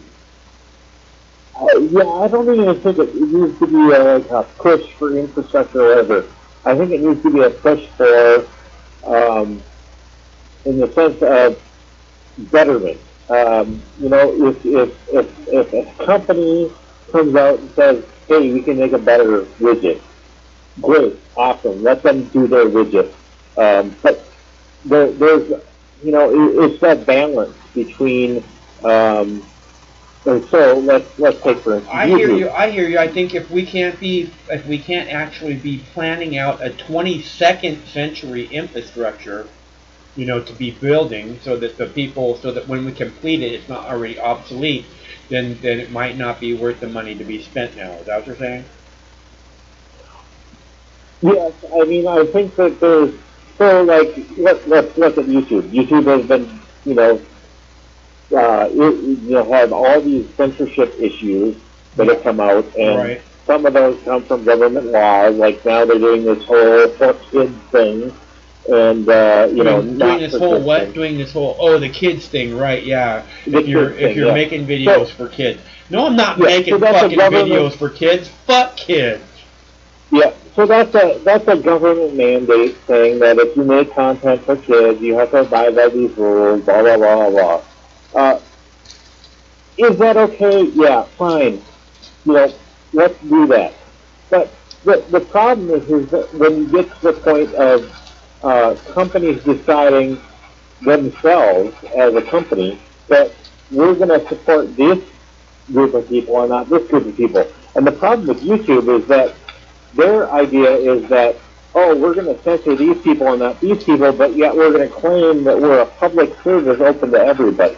And that is where, you come into these monopoly laws and stuff like that, is that if you're going to claim you're a public service, you have to allow equal access to everybody. And that's fine. As for YouTube, make your choice. Are you a public access company or are you a content curator? Are you curating content or are you a public service? And if they are a curator, they can make that claim that we are a curator and we curate content. And if we're not a public curator, then we have to allow everything. There has to be a public safe space for everybody to publish anything they want. And that I think is a huge issue in the sense that you have government making rules for them for saying that you need to curate the content or not, and yet they also have a say in that matter that, oh, we can curate this, but not this. And there's a gray line in there, obviously, somewhere. But YouTube's censorship of certain issues is a huge issue for humanity in the sense that if they're curating content, then they're curating content.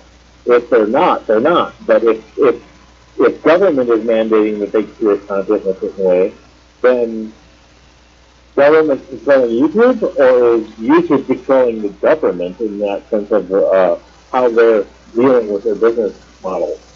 Well, I think YouTube is using government as an excuse for a lot of their censorship because they seem to be out of control. I mean, it seems like about half of the comments are censored, and and they've taken down. I mean, I saw a report yesterday that said Facebook took down 5 billion pages yesterday. Yeah, I mean, that's what it comes down to. Are there a safe harbor? And there's a safe harbor law that protects basically ISPs from litigation against them for serving certain content. Yeah, exactly. Are they a safe harbor or not? If YouTube is a curator, that's fine. They can be a curator, but then you can sue them for curating the content that they're curating, free speech laws and everything else. Right. No, I hear you. I get you. They're not making a decision, and the government isn't forcing them to make a decision on if they're a content curator or if they're a safe harbor. Make a choice, YouTube. Do what you need to do to protect your business. That's fine. If it's your business, you can do whatever you want. But the point is that they're not being they're not forcing it. They're not saying, oh, I mean, they've actually said, well, we're a public safe harbor business, but then they go into Congress and say, oh no, we're a business and we curate our content, and they have to make a decision, and that's where it comes into monopoly control and stuff like that with government.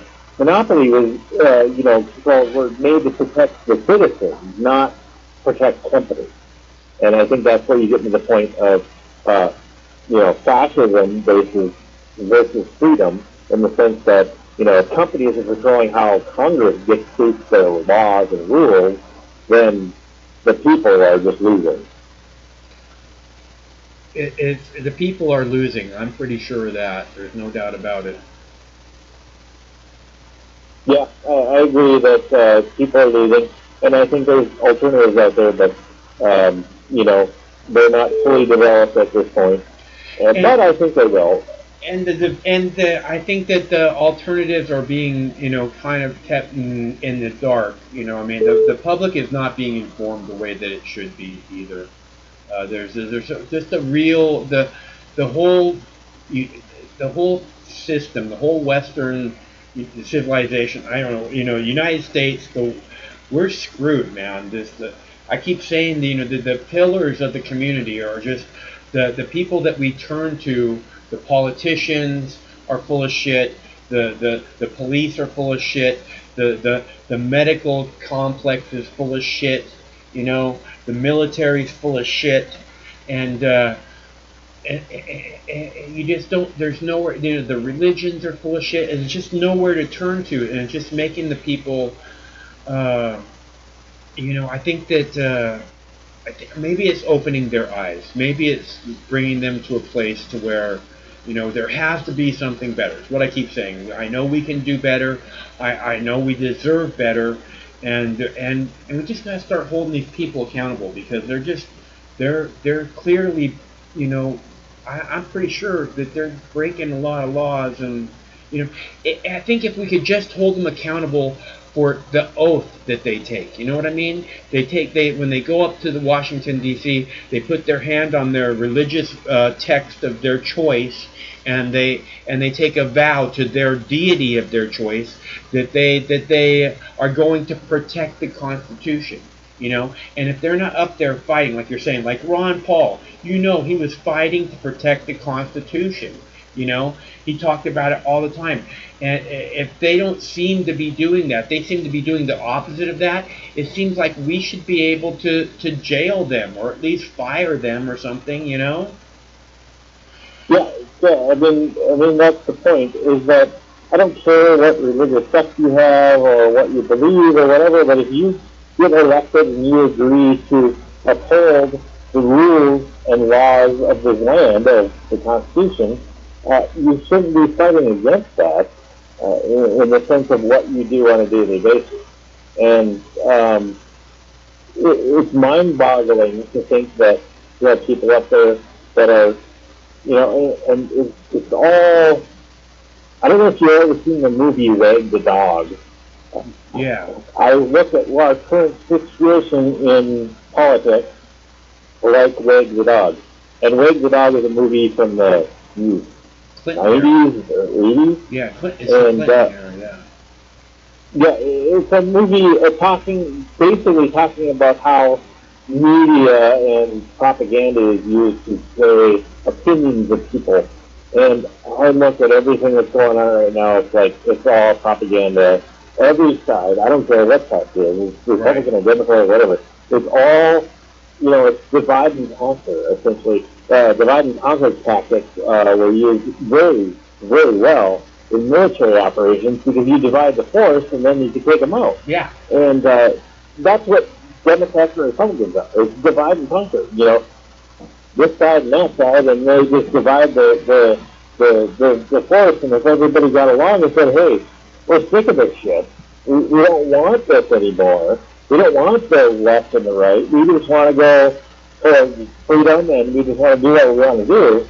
If everybody voted that way, and I don't care who it is or what it is, but if everybody just said, you know, I don't have to vote for this team or this team. I'm going to vote for what I actually want.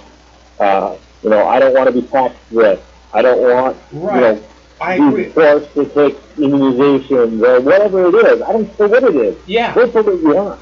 Yeah, I agree. I think that it's supposed to be the land of the free, and this over intrusive government who is just acting like they can tell us it's this nanny babysitter state thing, and we need to be like, it's like our freedom is a threat to them somehow, and I despise those people who feel that way, who feel that somehow our freedom is going to hinder them from enjoying their freedom. I think those people are a danger to all of us, and they should never be in power, and probably should not be even walking around in public.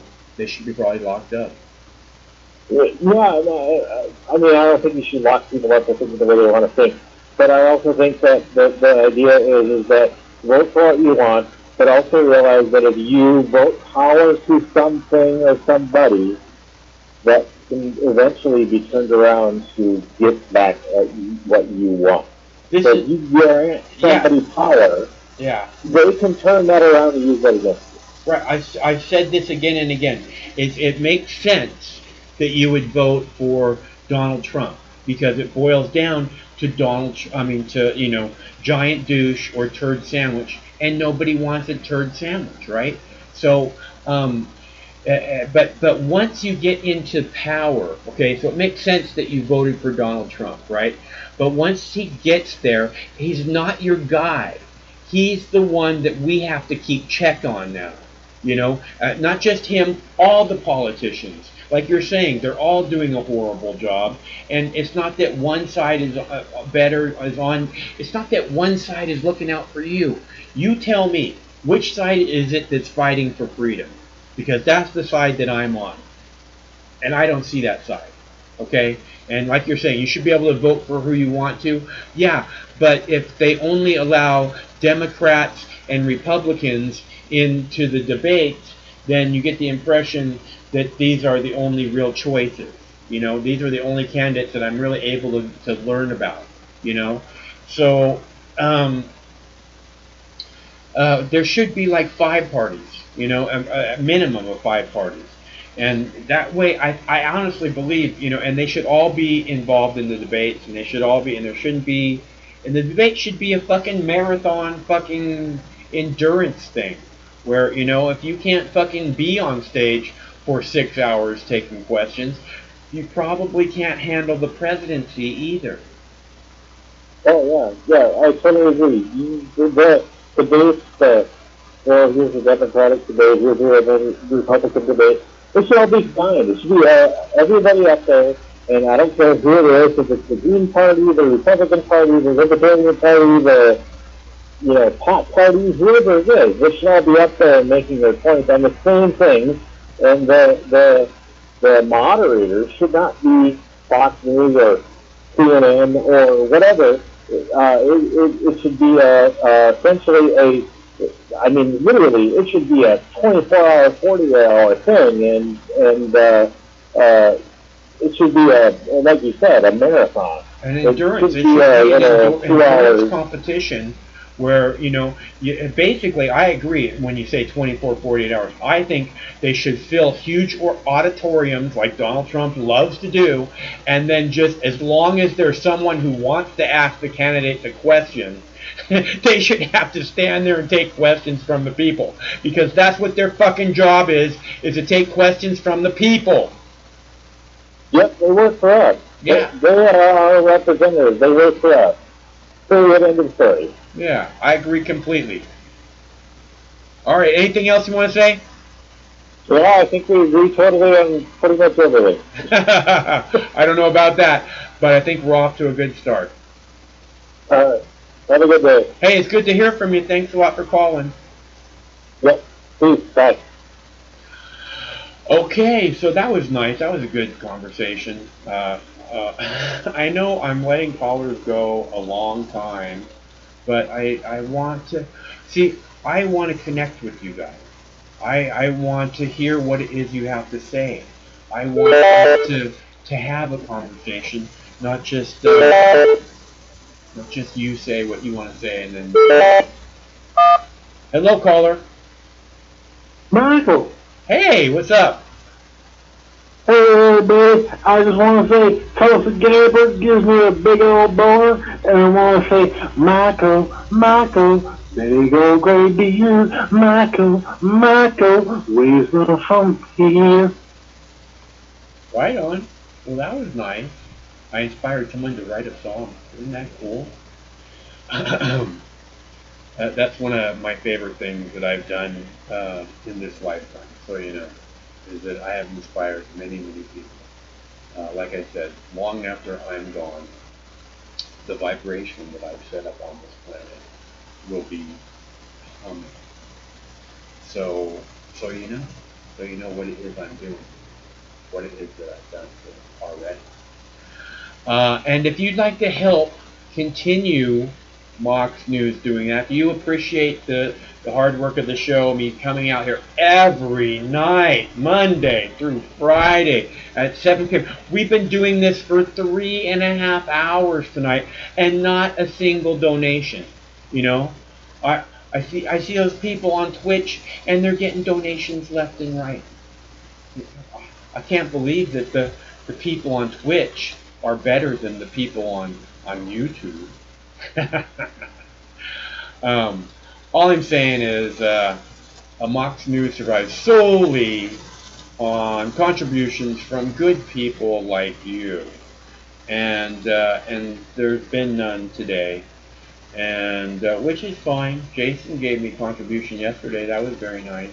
Thanks, Jason. If you're still here, Jason from Australia. Hey, Jason. Thanks so much for your help yesterday, man. You are the man. So, Mox News survives solely on contributions from good people like you, good people like Jason, good people like Jackie Cat, good people like Wilco.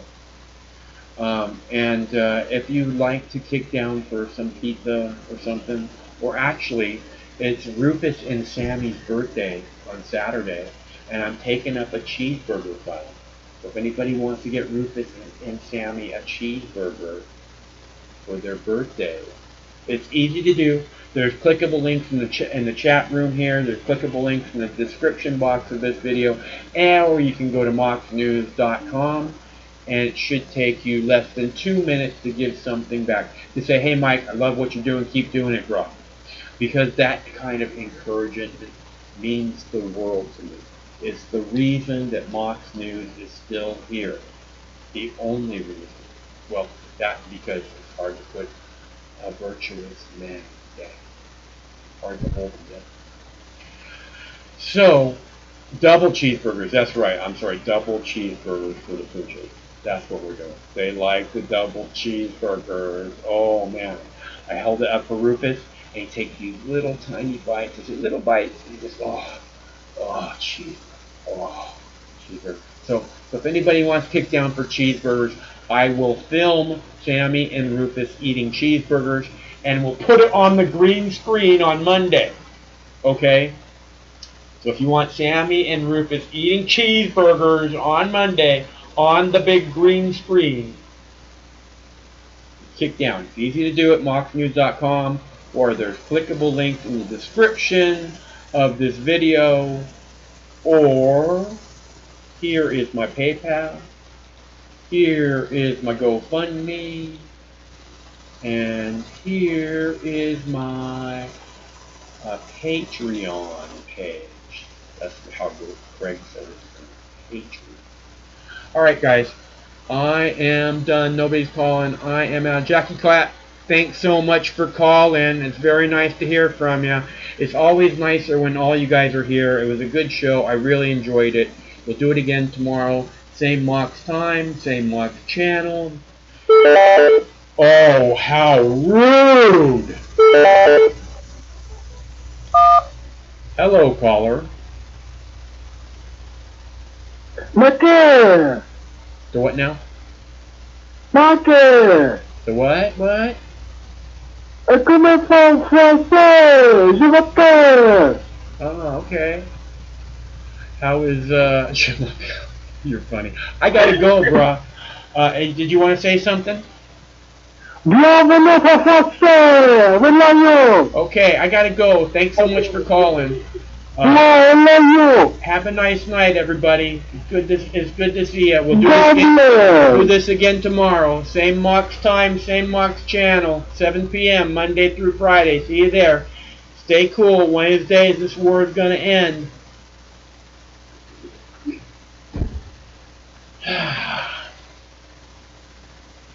No matter which mouth you feed on a two-headed snake, it still shits the same turd. But lucky for you, you have Mox News. More than 10 years. More than 60,000 videos. Mox News has been filtering the nonsense and illuminating the bullshit from your mainstream media.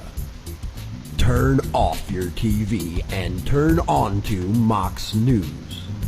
For over a decade, documenting the socio-political events that have etched and carved the pathways that define today's modern mess, Mox News has been providing clarity while faithfully bringing you today's relevant stories 100% commercial-free and subscription-free. And just like Lady Liberty vows to remain free. But at this time, we're asking you for your help, your patronage, and your support to keep the lights on and the videos rolling. For less than 17 cents per day, you can become a basic subscriber, knowing that your donation is truly making a difference that will help continue bringing the news stories that make a difference in your life. Turn on, tune in, and drop a couple dimes today by clicking the link below or visiting moxnews.com and show your support at any level. From a single one-time donation or dedicated monthly subscriber, do it now in less than 2 minutes. All donations are safe, securely processed, and verified using PayPal, Visa, MasterCard, American Express, or Discover Card. As always, we're sure you'll find something of interest each and every day. This holiday season, give the gift of Mox. moxnews.com.